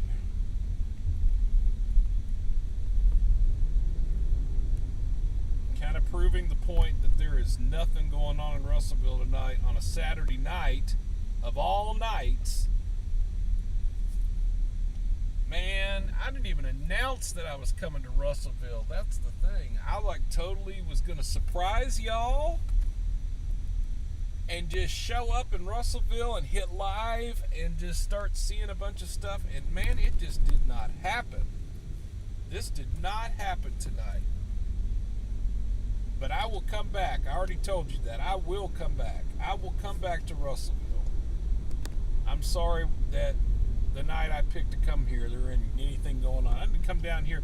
I'm going to tell you when I need to come down here. This is also a touristy area a little bit because of the Mount Nebo, and just I need to come down here more towards the summertime.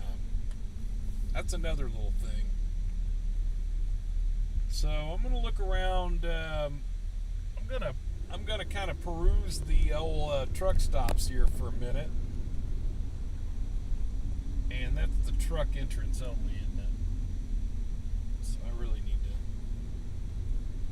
approach that a different way. We're gonna just drive through real quick and see if I see anybody hanging out in the parking lot or anything. So McDonald's is still open. I wonder if this is a 24-hour McDonald's. It might be.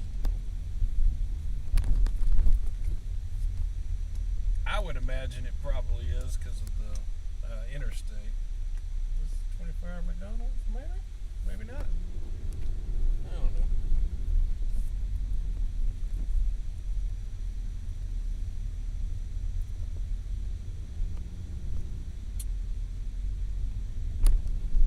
See anybody out.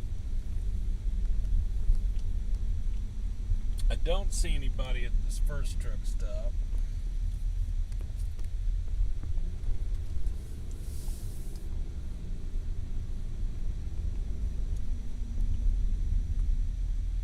Yeah, there's nobody down. Well, let me go up here. Make sure.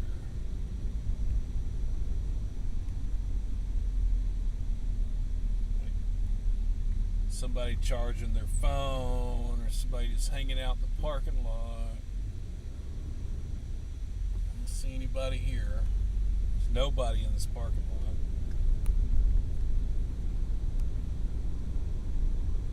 Okay. 2 more truck stops to go. We'll go up here real quick.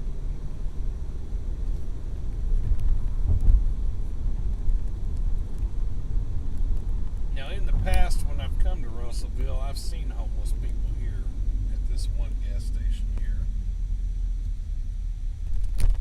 Why are there people parked here? Are they sleeping? I guess so. Alright. That's smart. So there's some people here sleeping in their cars.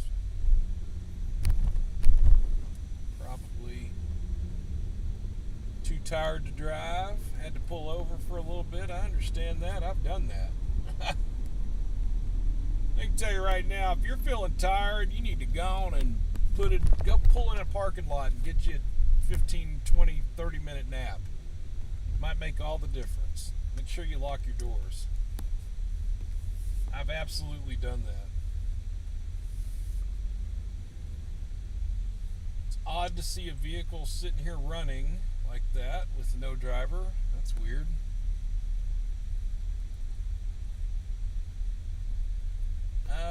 See a bike. When you see a bike, sometimes there's somebody attached to it. I don't see anybody walking around. Nope. Alright. I tried. Miss Pamela, I tried. I see you're in the chat still. I tried. I have tried to find somebody tonight. It just is not working out.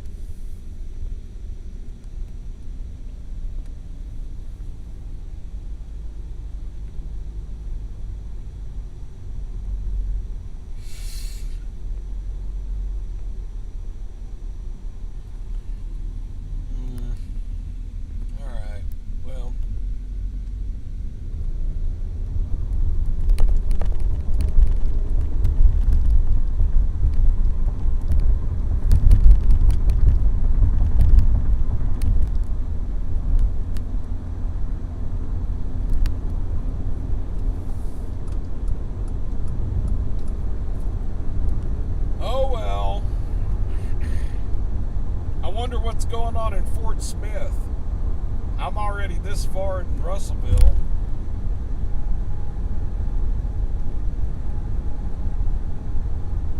These exit numbers will tell you how far you are from Van Buren. And if this is exit 83 right here, Van Buren is Razorback Road is exit 5. Just to put it in perspective, I'm not that far away from Van Buren and Fort Smith. I bet they got stuff going on tonight. What do you think? How many people have I got in the room right now from the Van Buren Fort Smith area? Have you got something going on tonight? I bet you do.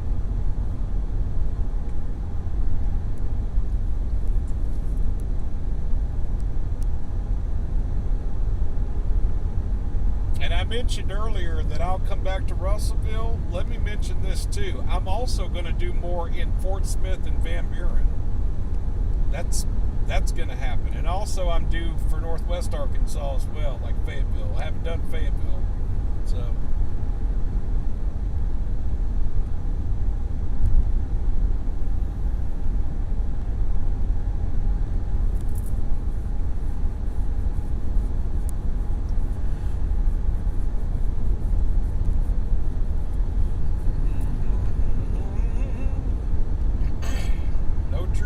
tonight.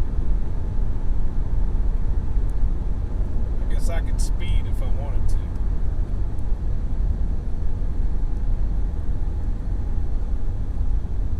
It's good to see they got an IHOP. I do that. I don't know. Stobies. I'm doing Stobies.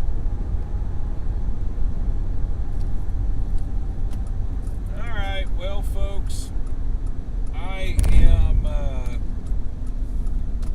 back on Highway 7 here, Arkansas 7,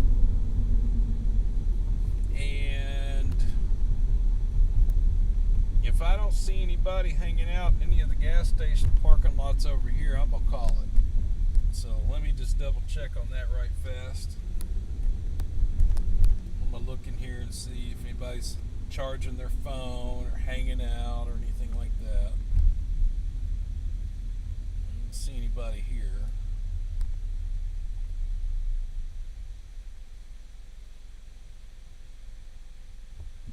Butcher Boy Burgers. I bet that was pretty good.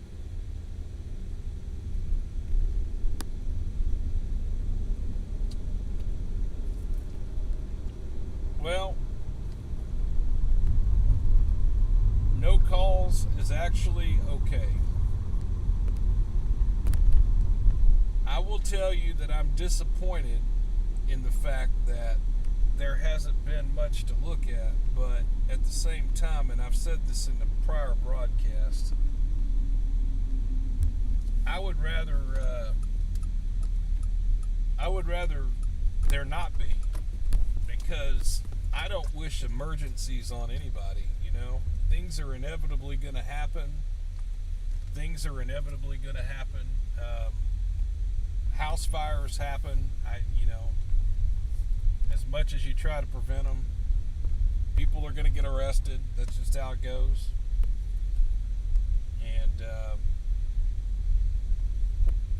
you just never wish it.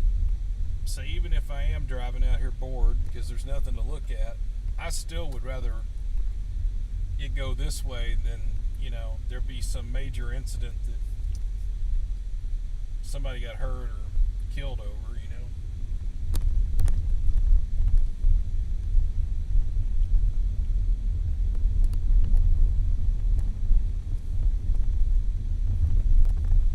Bono Church of Christ? Oh, wow. Interesting. Bono Church of, or Bono. I always mispronounce that. So the locals would tell me don't call it Bono, call it Bono. My bad.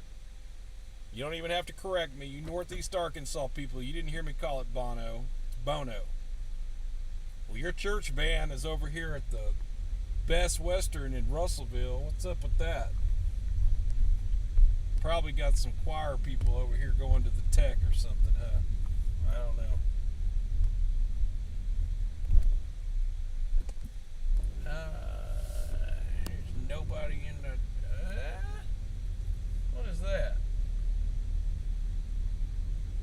I'll pull in here.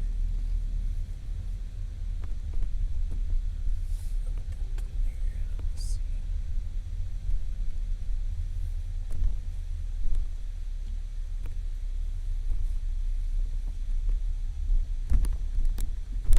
Well, folks, I just,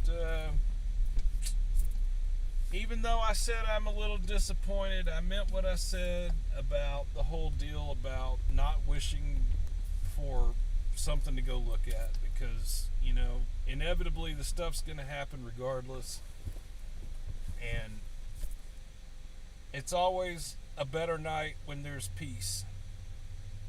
Yeah, not trying to be religious, not trying to be spiritual. I'm just a very peaceful person by nature, and I desire peace.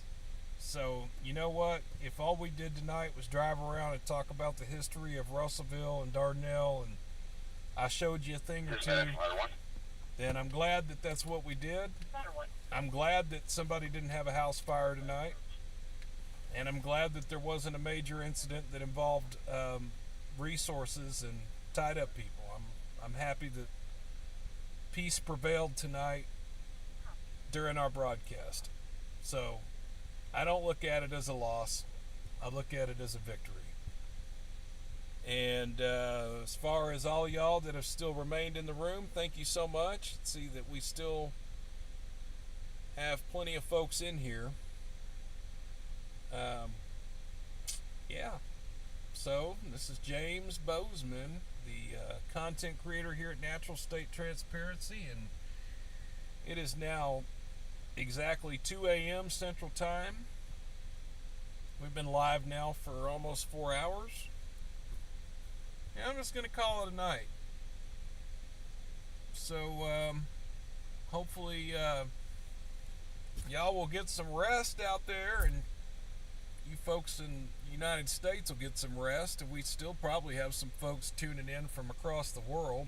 We have folks from Australia and everywhere else. So good morning or good afternoon to you, wherever you might be in the world. To the Arkansans and other folks here in the States that are about to go to bed, thanks for joining us. And I am going to do the same thing. So, thank you so much for being here. If you don't mind smashing the like button before you roll out, that'd be great. It's free, doesn't cost you anything, and it does matter. And yeah, be kind to others and let peace be with you. Thank you so much for tuning in. This is NST, and I'm out. Good night.